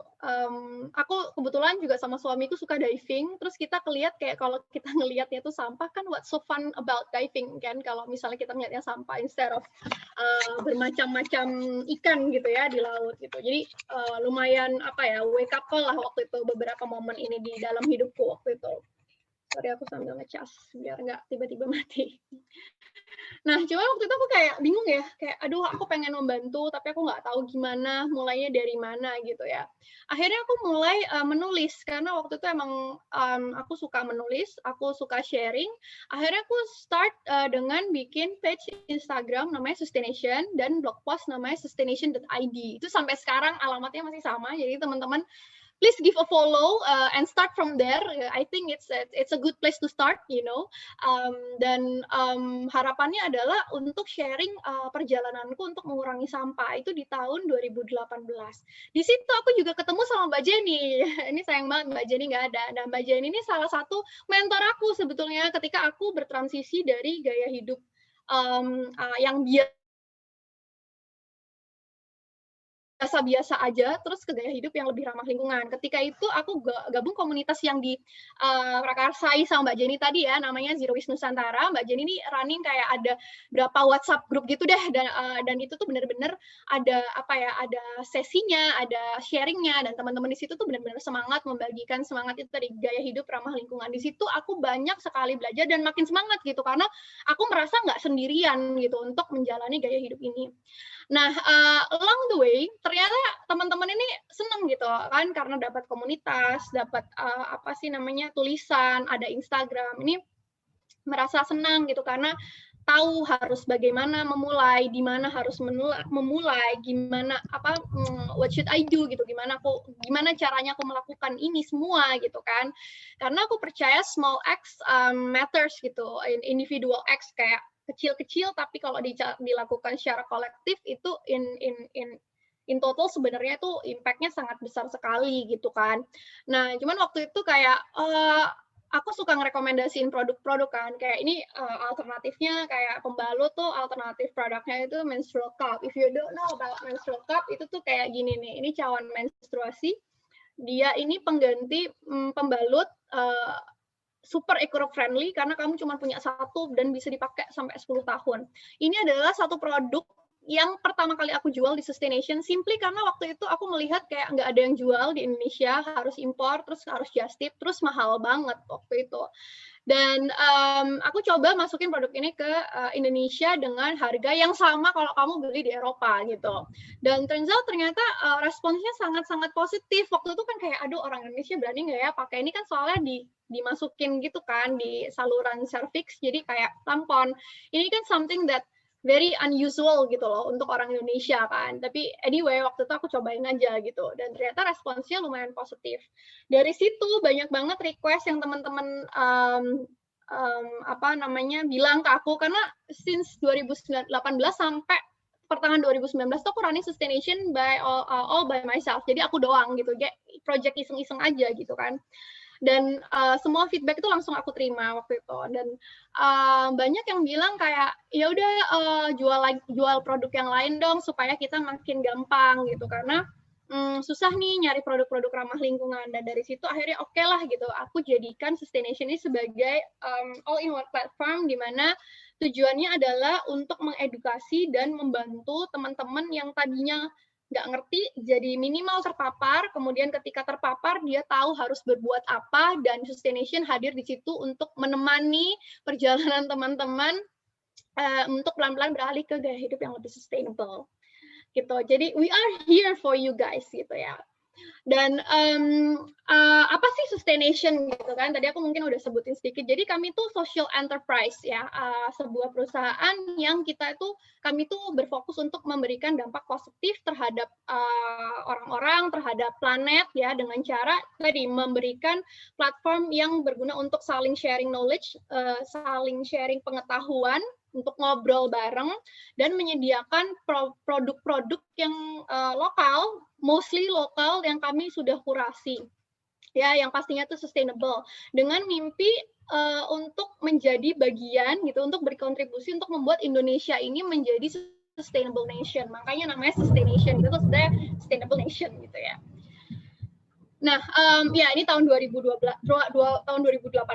di mana aku udah sebutin di mana aku merasa gelisah dan heartbroken gitu, nggak bisa melakukan sesuatu tentang renewable energy di Indonesia. Turns out I found another thing gitu yang bisa dimulai sama semua orang dari semua rumah yang ada di Indonesia, karena semua orang itu pasti produksi sampah, nggak mungkin enggak lah. Kayak misalnya mau dibilang zero waste, minimal kamu punya sampah organik, itu kayak nggak mungkin banget karena kita pasti makan gitu kan. Jadi dari situ akhirnya berjalan dari mulainya sharing Instagram page doang, terus kemudian ada blognya, kemudian jadi e-commerce, dan sekarang jadi e-commerce nomor 1 yang ngomongin soal sustainable living dan menyediakan produk-produk sustainable terkurasi ya. Dan pelepah ini juga salah satu partner kami gitu. Jadi produk-produk pelepah itu juga kami make it available to a wider audience gitu. Kalau aku bilang lebih ke market yang lebih luas lagi gitu. Jadi nah sekarang in numbers kita di Instagram ada 77.000 orang yang terpapar isu ini, masih sangat kecil I can say, karena kalau misalnya dibandingin sama penduduk Jakarta aja ada 16 juta, so 77.000 itu kayak kecil banget sebenarnya. Terus website kita itu ternyata ada orang yang sampai 20.000 setiap bulan untuk kayak scroll gimana cara bikin kompos, gimana cara bikin ekoenzim. Lalu tahun ini kita juga memulai platform baru ya, jadi YouTube dan juga TikTok, karena kami menyadari bahwa ketika kita nulis gitu ya, mungkin sekarang nggak banyak orang Indonesia yang suka baca tulisan, atau mungkin nggak semua orang sekarang suka foto terus baca caption panjang, and then we just have to adapt gitu. Dan cara kita untuk beradaptasi adalah dengan membuat video-video di YouTube dan bikin video TikTok yang 1 menit tapi you get everything at once gitu kan. Itu salah satu bentuk adaptasi sustaination, di mana kita itu pengen banget loh mempopulerkan isu ini sehingga bisa dilihat, at least memaparkan lah ya ke lebih banyak orang lagi gitu. Jadi nggak cuma orang-orang yang tertarik sama isu ini, tapi yang kayak yang tadinya nggak ngerti, tapi minimal kayak oh ada ya isu ini gitu. Itu kita menang banyak lah istilahnya kayak gitu. Nah, apa sih yang membuat kita berbeda? Jadi kita di Sustaination itu kita punya 3 prinsip yang 3 values yang membuat kita berbeda daripada yang lain. Jadi yang pertama, kita mengedepankan produk-produk lokal. Nggak semuanya produk Sustaination itu lokal. Misalnya kayak menstrual cup itu kita nggak bisa sourcing lokal karena memang nggak ada gitu, nggak ada yang kualitasnya tuh sebaik yang brand yang kita carry sekarang gitu. Tapi most of the time kayaknya sekarang hampir 98% yang impor tuh cuma si menstrual cup doang. Jadi selain itu tuh semuanya kita source dari lokal vendor, misalnya seperti pelepah tadi. Jadi kita berpartner dengan penjahit. Mbak Jenny itu juga salah satu Kaya Heritage itu salah satu vendor kami gitu. Jadi ada produk dari Kaya Heritage yang kita jual juga gitu, karena kita percaya dengan value-value tadi yang sudah disebutkan Mbak Jenny di awal, zero waste cutting, terus limbah-limbah fashion ya, itu menurut kami itu suatu hal yang harus diangkat juga. Jadi kita kerjasama sama pengrajin yang memanfaatkan limbah furniture, terus kami bikin sikat gitu, limbah apa tuh namanya, coconut sabut kelapa. Nah itu kita jadikan sikat tuh. Jadi instead of dibuang si limbah furniture sama si sabut kelapa, kita jadikan sikat yang eco-friendly. Kemudian ada juga kayak limbah-limbah kain, itu kita jadiin semacam beeswax wraps gitu ya. Ada vendor kami yang melakukan itu juga. Terus tadi ada pelepah yang dari limbah pinang juga bisa menjadi si food container yang sangat bagus banget gitu. Nah, terus juga ada kayak ember komposter kita itu dari upcycle kotak es krim sama upcycle ember cat gitu. Jadi ini tuh daripada dibuang atau misalnya di recycle, kita bikin suatu hal yang lebih berguna gitu ya. Lalu produk-produk yang ada di Sustaination ini juga kami kurasi dengan sangat hati-hati. Jadi ini harus dibuat, dikemas, dan bisa dibuang dalam tanda kutip secara ramah lingkungan gitu ya. Bisa di-recycle dan recyclingnya itu gampang gitu ya. Terus misalnya bisa dikomposkan kayak pelepah tadi gitu kan. Atau bisa kayak dipakai 10 tahun gitu baru dia dibuang, walaupun nggak bisa dibuang secara sustainable, tapi at least dia udah kayak 10 tahun tapi bisa di upcycle. Misalnya kayak kain-kain tertentu ya, kita ada kayak kain-kain waterproof, itu kan sebuah hal yang nggak bisa dikomposkan, nggak bisa di-recycle, tapi itu tuh bisa serve its purpose kayak sampai 10 tahun lebih kalau kita ngerawatnya dengan benar gitu. Lalu yang ketiga, kita memilih produk-produk ramah lingkungan tadi yang memberikan dampak secara positif terhadap isu-isu sosial dan lingkungan gitu. Jadi nggak cuman kita mau produk yang ramah lingkungan aja, tapi kita mengedepankan misi-misi sosial tadi, seperti misinya pelepah terhadap petani-petani yang ada di Sumatera Selatan tadi, kemudian penambahan income di pengrajin-pengrajin kayu yang kayunya tadi nggak laku terus karena pandemi, tapi dia punya limbah yang nggak jelas gitu kan, terus akhirnya kita ambil, kita jual gitu kan. Jadi kita mengedepankan produk-produk yang memiliki dampak positif secara sosial selain dampak lingkungan. Nah, tapi itu semua kayak nggak cukup gitu, kita rada rakus gitu kan, kita mau melakukan lebih dan lebih gitu. Jadi kita punya kampanye yang when you shop we donate. Jadi setiap kalian berbelanja di Sustaination, sebagian proporsi dari keuntungan itu kita gunakan untuk menanam pohon di Bedono Demak. Nah, ini kita berpartner dengan Lindungi Hutan yang menanamkan pohon setiap, kayak kita kolektif gitu sih, kayak setiap per 2000 pohon terkumpul kita baru tanam gitu, karena kalau enggak kan kayak sayang ya carbon footprint-nya, kalau cuma 100 terus nanam sebaik lagi kan nggak nice juga gitu. Jadi kita tunggu kayak 2000 tanam kayak gitu. Nah, terus tadi juga Mbak Jenny udah mention juga ya, kita punya kampanye namanya Think Before You Buy. Ini agak aneh karena sebenarnya kita online shop, tapi kita encourage untuk our customers itu always buy a thing before you buy. Jadi mengedepankan kebutuhan daripada tren atau keinginan gitu. Jadi kita sering banget sih ngomongin ini di Instagram, bahkan di website kita tuh ada tulisan Think Before You Buy.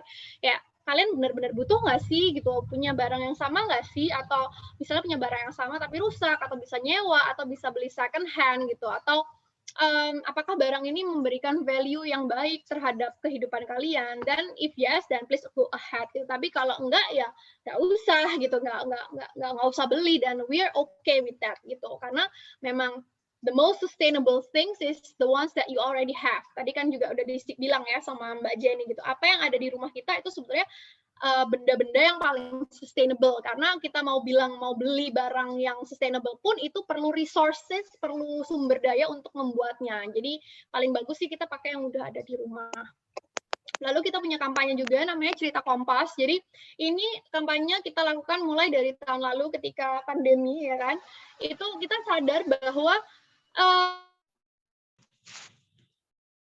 sampah itu nggak cuma plastik gitu. In fact, ternyata sampah yang ada di TPA itu 50%-nya adalah sampah organik. Sorry ya. Jadi 50% sampah yang kita buang, yang tadi 7.000 ton itu, setengahnya itu sampah organik. Sampah organik itu apa? Sampah-sampah yang berupa sisa makanan rusak, nggak lolos QC, terus misalnya sampah-sampah trimming daun-daun ya, kalau misalnya kalian berkebun terus kalian buang ke tempat sampah. Nah, ini tuh bahaya banget. Sebahaya apa? Sebahaya TPA bisa meledak terus 150 orang ketimbun terus meninggal. Ini aku nggak berbohong karena itu ada beritanya, kalian googling aja TPA Lui Gajah gitu, dan itu sampai sekarang diperingatin sebagai Hari Peduli Sampah Nasional, jatuhnya di tanggal 21 Februari. Nah, itu gas metana dari si sampah organik ini yang tidak terurai sempurna, ini produksi gas metana, terus kalau misalnya kepantik pakai api atau terlalu panas, dia tuh bisa meledak, TPA-nya longsor, karena kan tadi TPA bentuknya kayak gunung ya kan, nah ini kalau meledak dia longsor, terus pekerja-pekerja sana di sana bisa terlukai gitu. Jadi aku melihat ini sebagai isu yang sangat besar, tapi seringkali terlupakan karena kita selalu berpikir kalau sampah organik kita buang ke tempat sampah dia akan terurai kan gitu ya, nggak apa-apa dong, dia nggak bermasalah. Even kayak pelepah tadi, alternatif sebagai itu alternatif yang bagus. Tapi menurut aku itu harus disertai dengan edukasi. Ini nggak boleh dibuang nih ke tempat sampah gitu. Bahkan besek gitu, itu nggak boleh dibuang ke tempat sampah. Itu harus di-reuse atau dikompos gitu. Nggak bisa kalau kita berharap kita buang tadi ya pelepah ke tempat sampah terus kita berharap dia kayak ya dia akan terurai dengan sendiri. Oh, tidak bisa gitu. Karena yang kita buang ke tempat sampah itu akan lari ke TPA, dan di TPA itu nggak bisa terurai dengan sempurna. All in all itu bakal jadi itu tadi gas metana yang meledak, jadi krisis iklim, melukai orang gitu. Jadi aku melihat ini sebagai isu yang sangat besar tapi terlupakan, sebesar plastik gitu ya, tapi kita lupa gitu. Makanya kita mulai kampanye namanya Cerita Kompos ini, di mana kita meng-highlight journey cerita orang-orang, experience orang-orang saat mengompos di rumah. Gitu ya. Terus kita juga nge-highlight journey orang-orang yang teman-teman yang melakukan peralihan gitu dari gaya hidup yang biasa-biasa aja ke gaya hidup yang lebih sustainable, namanya sustain swap. Karena kita percaya kalau setiap aksi-aksi kecil itu sangat berharga dan mudah-mudahan bisa kayak domino effect gitu. Jadi kayak makin lama makin banyak kayak gitu ya, makin lama makin banyak gitu.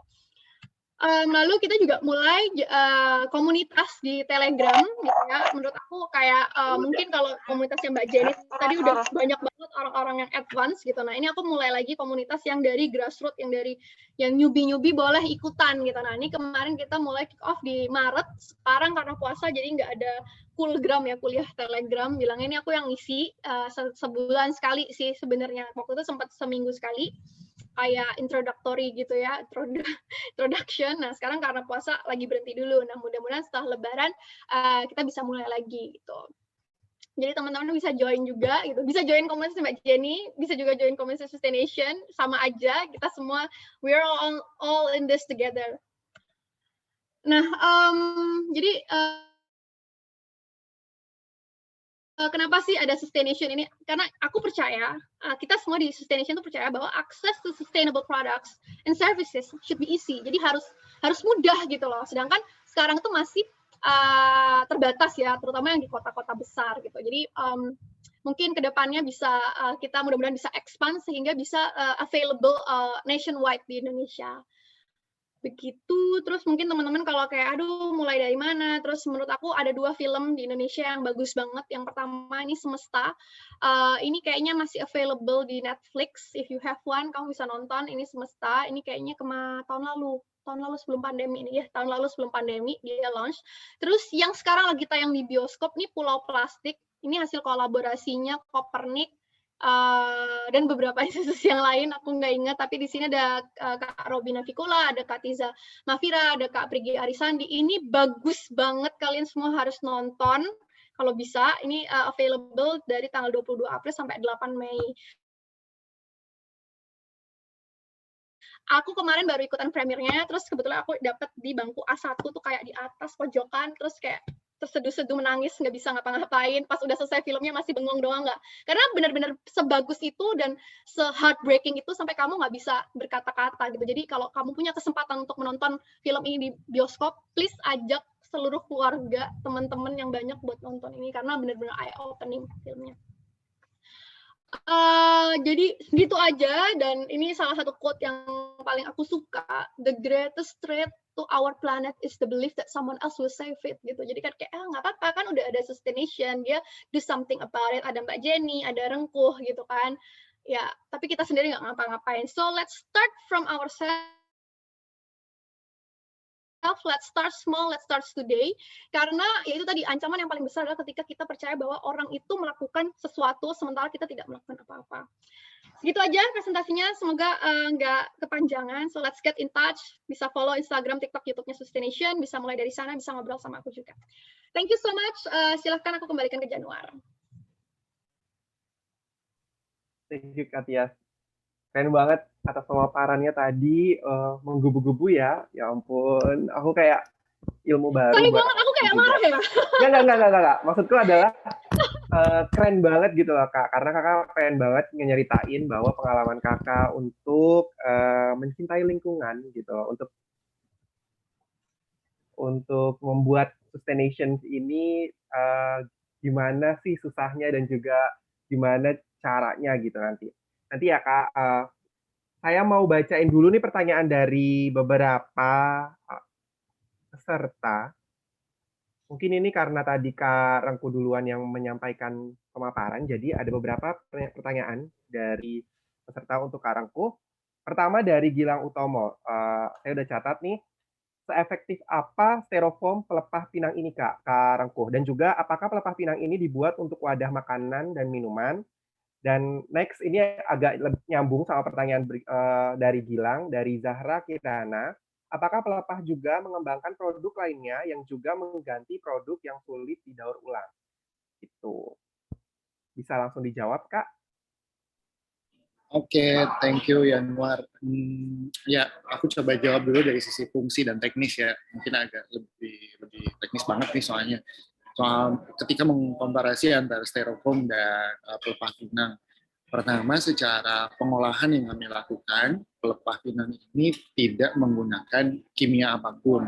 Kami benar-benar memanfaatkan zat-zat yang ada di dalam zat-zat natural yang ada di dalam material tersebut. Kalau mungkin secara bahasa teknisnya namanya selulosa. Nah, itu yang kami manfaatkan, di mana selulosa ini bisa menahan fungsi makanan dengan baik ya, seperti menahan panas, menahan air. Dia juga kalau secara teknis nih, kalau misalnya kita ngomongin makanan, dia bisa masukin microwave, bentuknya nggak menahan panas gitu. Nah, dibandingkan dengan styrofoam, ketika dia terkena panas, dia akan menguapkan satu zat-zat kimia yang mungkin sudah banyak penelitian juga menyebutkan bahwa penyebab salah satunya kanker itu dari kemasan makanan dengan material styrofoam. Itu dari sisi mengkomparasi antara styrofoam dan pelepah gitu. Nah, untuk pertanyaan lebih lanjut soal tadi yang apakah ada pelepah-pelepah yang lain yang bisa dimanfaatkan, ya memang pada saat ini roadmap kami tidak hanya berfokus di pelepah pinang, tapi ya kami akan berfokus di pengolahan material natural lainnya yang 100% itu ada di Indonesia, yaitu agricultural waste gitu. Nah, karena kami sadar bahwa kami membangun sebuah industri dengan carbon footprint yang kecil gitu. Percuma kalau misalnya sekarang kami membangun ini di Sumatera Selatan, tapi kami jualannya di Bali gitu. Untuk cost dan carbon footprint yang kami ciptakan dari pengiriman dari satu titik ke satu titik itu terlalu jauh dan akan sama aja gitu. Itu kan menjadi pertanyaan selanjutnya gitu, bahwa apa iya gitu inisiatif yang kami lakukan ini bisa mendegrade carbon footprint-nya, belum tentu gitu. Nah, ketika berbicara mengenai sustainability kan kita harus berbicara secara holistik ya, mulai dari menghitung carbon footprint, kemudian proses sebelumnya yang sudah dilakukan seperti apa, materialnya didapatkan dari mana gitu. Itu hal-hal yang kami coba implementasikan di pelepah gitu. Akhirnya kami melihat bahwa di NTT ada potensi sorghum, di Jawa Barat itu sebagai lumbung padinya, salah satu lumbung padi di Indonesia, kita bisa memanfaatkan limbah dari padi, sekam padi, dan di daerah-daerah lainnya. Itu sih. Terus apalagi ya tadi ya, pertanyaan selanjutnya mungkin yang belum saya jawab. Oh, soal degradable-nya ya, secara penelitian ketika kami menguji di Lembaga Ilmu Pengetahuan Indonesia, LIPI, bahan natural ini tuh bisa terurai selama 60 hari ketika prosesnya itu dikubur di dalam tanah. Betul tadi kata Mbak Tias bahwa kalau misalnya material ini nih ujung-ujungnya ke landfill, sama aja kayak plastik.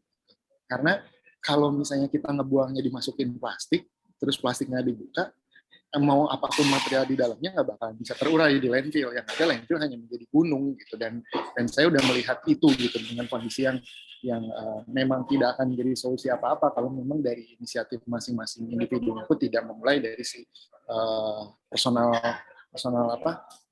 waste-nya gitu sih kurang lebih. Oke, saya jawab semua sih Kak Rengku. Terus next ada lagi nih pertanyaan dari Kak Amelia, katanya dia mau langsung bertanya, mungkin bisa langsung open kamera Kak Amelia. Tadi panitia oke. Bisa. Ya, terima kasih. Suara saya udah kedengeran belum ya? Sudah. Oke. Terima kasih para pembicara, Kak Jenny, Kak Rengku, Kak Tias. Salam kenal, saya Amelia. Kebetulan di sini juga di PPI Dunia saya sebagai Kepala Bidang Aksi Sosial bersama teman-teman yang mengadakan acara ini. Terima kasih banyak atas pemaparan yang luar biasa gitu. Nah, di sini sebentar, saya tuh terima kasih banget, saya ngerasa relate banget sih sama yang tadi, Kak Tia sharing di awal gitu tentang gimana ya caranya untuk bisa berkontribusi gitu setelah selesai studi gitu kan, mulai dari mana gitu dan sebagainya. Dan sekarang itu walaupun saya sih belum lulus gitu, cuman insya Allah akan lulus dalam beberapa bulan ini gitu. Itu tuh saya udah kepikiran gitu sih kayak apa ya nanti ketika balik ke Indonesia mau ngapain kayak gitu kan, apa namanya, untuk membuat perubahan itu kan nggak mudah kayak gitu, terus kayak ya segala macam lah ya gitu.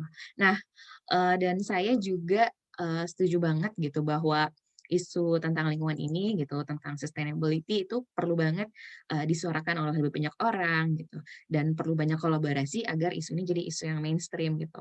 Nah, dari kakak-kakak para pembicara sendiri, ketiga pembicara ini, silakan kalau ada masukan gitu ya semuanya, ada nggak saran untuk kami mahasiswa Indonesia yang masih studi di luar negeri saat ini, eee, untuk ambil bagian dalam gerakan yang sustainable ini gitu, atau at least gimana caranya teman-teman yang mungkin karena lingkungan di sini itu membuat kami secara tidak langsung jadi lebih ramah lingkungan gitu ya, walaupun belum aware-aware banget gitu, karena di sini mungkin ada peraturan harus memilah sampah gitu, atau terus di sini mungkin lebih common untuk membeli barang-barang, di charity shop atau di thrift shop kayak gitu. Kan itu membuat jadi secara tidak langsung jadi lebih ramah lingkungan walaupun mungkin belum aware-aware banget gitu. Gimana caranya teman-teman yang di sini mungkin sudah berpraktik, lebih ramah lingkungan, ketika kembali ke Indonesia, bisa tetap mempertahankan hal-hal tersebut gitu. Ada nggak, saran dari para pembicara semua untuk, kami gitu di sini? Terima kasih. Oke, terima kasih Kak Amelia atas pertanyaannya. Mungkin bisa dijawab langsung oleh Kak Tias. Kak Tias, kita kan pelajar juga tuh. Bagaimana sih pelajar yang ada di luar negeri dan bakal balik ke Indonesia? Terus gimana sih nih sarannya biar kita kayak Kak Tias gitu bisa ikut gerakan yang sustainable dan juga kita bisa mencoba dan memulai untuk tadi ikut andil untuk mencintai lingkungan gitu Kak. Kak Tias dulu baru Kak Rengkuh. Ya, thank you, Amelia nih namanya tadi. Hai Amelia, salam kenal. Sebetulnya apa yang seminimal mungkin ya, apa yang kita bisa lakukan untuk berkontribusi menjadi bagian dari perubahan. Menurut aku satu hal yang mudah itu satu, kalian harus praktek. Satu, lead by example gitu. Yang kedua, harus ceritakan gitu. Jadi mau kalian ngompos, mau kalian zero waste, mau kalian bikin inovasi kayak pelepah gitu, kayak Rengkuh, tapi kalau nggak diceritain itu it's just nothing gitu, nggak akan berdampak apa-apa gitu. Jadi sekarang itu udah eranya tuh udah social media, udah kayak ada YouTube, ada TikTok, ada Twitter. You just have to choose one. Kalian pilih satu platform minimal ya, yang kalian suka, terus mulai dari sana. Boleh dari mana aja. Kalau kalian maunya di LinkedIn, ini jarang banget dilakukan, tapi LinkedIn bisa juga loh. Nanti kalian bisa attract, I don't know ya, kalian kan mahasiswa bisa attract, korporasi-korporasi yang bergerak di arah sustainable, bisa juga gitu. Aku punya temen yang dia memang suka nulisnya tuh di LinkedIn, lebih professional look ya. Tapi dampaknya juga ya kamu bisa dapat kerjaan yang ke arah sana, tapi bisa juga nge-influence orang gitu. Bisa di Instagram, biasanya kalau cewek-cewek suka kayak snap-snap sini sana sini gitu kan, lewat IG story, lewat IG feed gitu kan. Seminggu sekali gitu, nggak usah banyak-banyak dulu, ceritain kalian lagi ngapain, oh kalian lagi ngurangin sampah, mulai dari mana, apa yang kalian kurangin, kenapa kalian ngurangin, gimana cara nguranginnya, gitu. Emang sih kayak awalnya itu storytelling emang agak susah ya, susah banget gitu. Kayak aneh banget gak ya, kayak sok-sokan jadi influencer atau jadi SJW gitu kan. Tapi sooner or later itu tuh kayak kalian akan biasa aja. Jujur aku juga melalui itu kayak aduh terlalu ngeselin gak ya kalau aku ngomongin sampah di page-ku sendiri gitu. Tapi eventually sih karena aku berbicara itu lebih lama-lama lebih sering, orang-orang tuh malah jadi nanya gitu, gimana cara pakai menstrual cup? Teman-temanku sendiri minimal ya, teman-temanku sendiri tuh nanya dulu tuh, gimana sih cara pakai menstrual cup? Ngompos susah nggak sih gitu. Dari situ ada conversation, dari conversation akhirnya jadi dari obrolan akhirnya jadi aksi gitu. Jadi mungkin kamu nggak usah ngajarin, nggak usah, sharing aja, sharing. Jadi di Sustaination pun kita itu nggak pernah ngajarin, kita tone-nya itu nggak pernah mau mengguruin, karena we know we are not the expert gitu. Masih banyak lah yang lebih expert dari kita ini kan. Jadi tone kita adalah mengajak dan lebih sharing ke pengalaman kita sendiri itu gimana, apa yang sudah kita lakukan, dan tips-tips gimana kalian bisa mulai. Mungkin dari situ dulu kali ya, karena sosial media itu sekarang sangat-sangat impactful gitu. Kita hidup di dunia online kan, jadi bisa mulai dari sana. Dimanapun kalian berada tuh kalian bisa mulai gitu. Itu sih paling kok dari aku. Semoga menjawab. Makasih, Kak.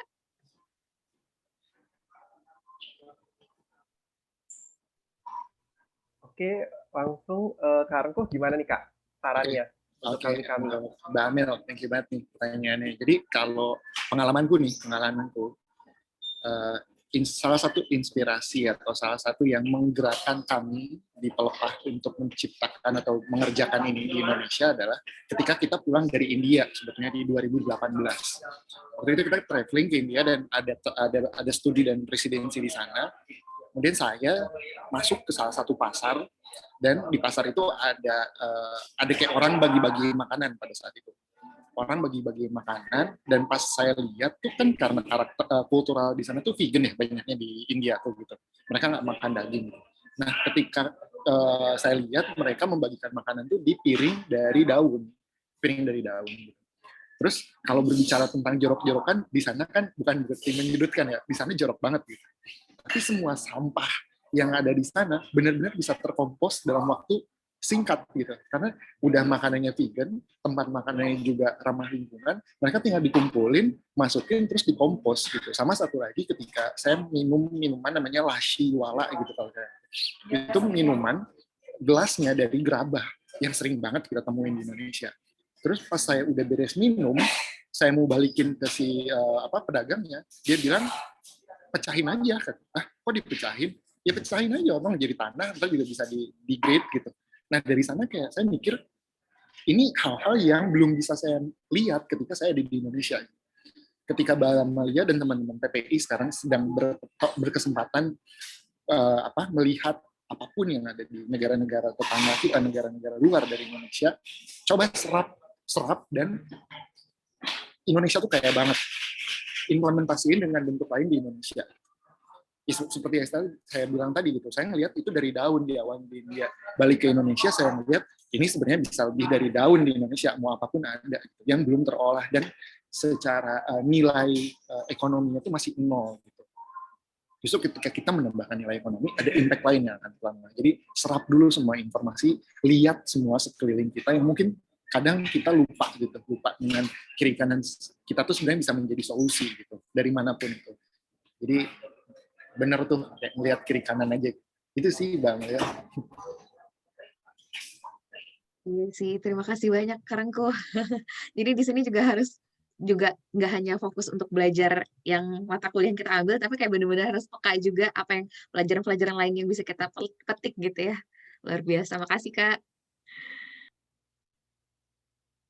Oke. Ini tadi Kak Jenny chat saya ternyata masih standby. Gimana Kak Jenny? Kak Jenny masih bisa ngasih saran nggak nih buat kita semua untuk tadi pertanyaannya Kak Amelia? Iya, hai. Lagi di mobil nih sekarang. Kalau udah dari luar, selesai ke sekolah, terus balik ke Indonesia ya. Aku punya beberapa teman yang sampai sekarang masih di luar, ada yang lagi S3 misalkan. Itu kayak Mbak Tias tadi, dia senang nulis. Jadi apa yang dia lihat baik di luar sana, dia tulis. Menurut aku nanti tujuannya bisa banyak. Pertama, sekarang ini orang-orang bisa membaca dan mendapat inspirasi gitu ya dari yang baik-baik tadi. Kedua, nanti kalau dia udah balik sini, itu bisa jadi kayak diary-nya kan. Jadi ketika mau mengimplementasikan di Indonesia, dia punya catatannya gitu. Dulu tuh apa aja sih yang baik secara detail bisa dia contek lah. Gitu. Terus yang kedua, terus terang nih ya, orang Indonesia itu melihat, masih banyak yang melihat, oh yang di luar-luar itu baik gitu. Jadi ketika kita pulang dari luar, kembali ke Indonesia, aku pikir kita punya advantage. Kita dianggap menjadi orang yang lebih tahu, misalkan gitu, oleh sekeliling kita. Misalkan di RT RW gitu. Mungkin nanti pengurus RT RW itu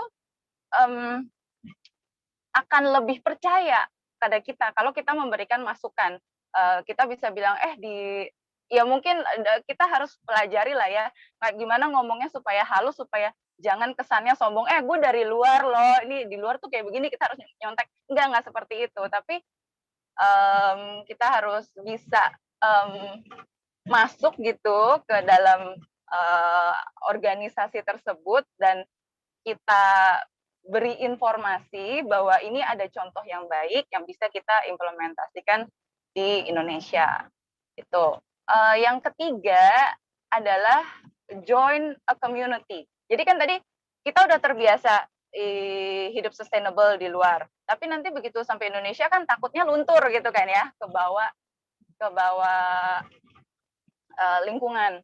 Nah, supaya tetap semangat nih dan tetap on track gitu, itu bisa join komunitas. Misalkan komunitasnya Mbak Tias tadi atau komunitasnya Sustainable Fashion ID. Jadi supaya semangat itu terus membara gitu dan terus ada yang ngomporin, teman-teman di komunitas itu pasti akan terus ngomporin. Jadi instead of makin padam, kita justru makin membara dan makin bisa menularkan ke sekeliling kita yang tadinya belum tahu tentang hal-hal itu. Itu tips-tips dari aku.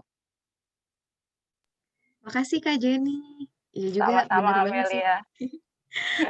nanti balik kayak harus ikut komunitas yang sustainable biar terjaga. Iya, dari sekarang juga bisa, dan komunitas itu bukan harus yang Indonesian base ya. Kalau kamu udah di sana, udah join komunitas itu, ya tetap aja gitu. Karena kan kamu jadi tetap dapat masukan-masukan terus gitu. Siap. Makasih Kak. Ya, sama-sama. Hati-hati di jalan Kak. Yuk. Makasih Kak Jenny. Dan satu lagi, kalian juga join di acara hari ini adalah permulaan untuk kalian mencintai bumi kalian juga gitu. Jadi kalian kenal sama Kak Tia, sekarangku dan juga Kak Jenny gitu. Berhubung waktu kita sudah habis untuk acara hari ini, jadi Januar ingin mengucapkan terima kasih kepada ketiga pembicara keren kita, Kak Jenny, Kak Rengku, dan Kak Tias atas waktunya, atas pemaparannya juga. Ini membuka pemikiran kita untuk mencintai lingkungan kita dan juga lebih sadar akan penggunaan barang-barang yang bisa menyebabkan sampah dan juga mencemari lingkungan gitu. Jadi selama bisa didaur ulang dan juga bisa menjadi produk yang eco-friendly, sampah-sampah tersebut kita juga kenapa enggak gitu. Dan itu saja sih Kak dari saya. Terima kasih semuanya. Tadi kita udah juga foto bareng. Mungkin nanti kita bisa bertemu di lain sesi, di lain acara PPI Dunia. Jangan bosan-bosan ya Kak Jenny, Kak Rengku, dan Kak Tias untuk diundang oleh PPI Dunia. Terima kasih juga atas peserta yang sudah hadir pada hari ini. Semoga materi dan juga pemaparan dari pembicara kita bisa bermanfaat untuk kalian semua gitu. Terima kasih. Saya tutup acara hari ini dengan pembacaan Bismillah. Terima kasih. Assalamualaikum warahmatullahi wabarakatuh. Dulu foto-foto.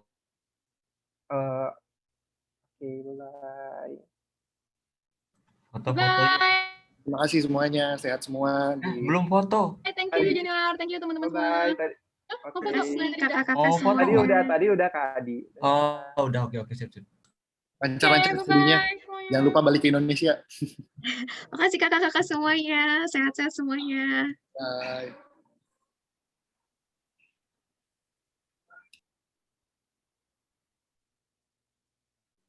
Oke, terima kasih buat teman-teman semua. Terima kasih juga buat Mas Januar.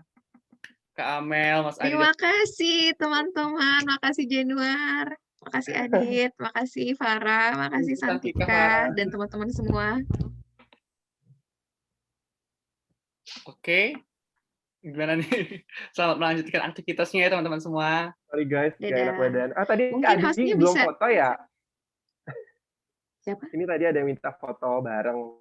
Oke ya. Tadi udah foto soalnya. Iya, tadi udah foto di awal. Belum ke foto. Ya Mas Adi, kita ketinggalan foto Mas Adi. Kalau aku tadi, aku sebenarnya nyimak dari awal banget, cuman aku emang off cam dulu karena di sini masih pagi dan Kehilangan momen dan gua. sebenarnya nyimaknya sambil tiduran sih. Tapi keren banget sih, ya ampun. Keren banget. Materi-materinya. Banyak buat teman-teman semua yang udah datang juga, thank you. Oh, yang pelepah itu dia mirip kayak ini ya. Apa sih itu bungkus makan gitu ya? Iya, itu Ya. pengganti styrofoam, itu keren banget sih. Iya, aku baru lihat. Bagus itu buat Oh nasi. iya, teman-teman semua, kita dari PPID ada program 5 Days Declutter Challenge. Bisa dicek program kami, ada di box chat. Jika kalian semua ingin ikut di program kami, bisa langsung klik linknya di sini. Tuh, kepo-kepo. Apa sih? Lumayan teman-teman, karena berhadiah total 500.000 dalam bentuk eco-friendly untuk 3 orang pemenang. Iya, ikutan ya. Jangan lupa juga panitia sebarkan semuanya juga teman-teman PPM. Ya, silakan ikutan teman-teman. Nggak Hadiahnya yakin. menarik sekali. Ya, Oke, udah. baik. Terima kasih teman-teman. Kita end meeting ya, Kak, dan teman-teman. Iya, terima Bye, sampai kasih jumpa, thank you. semuanya.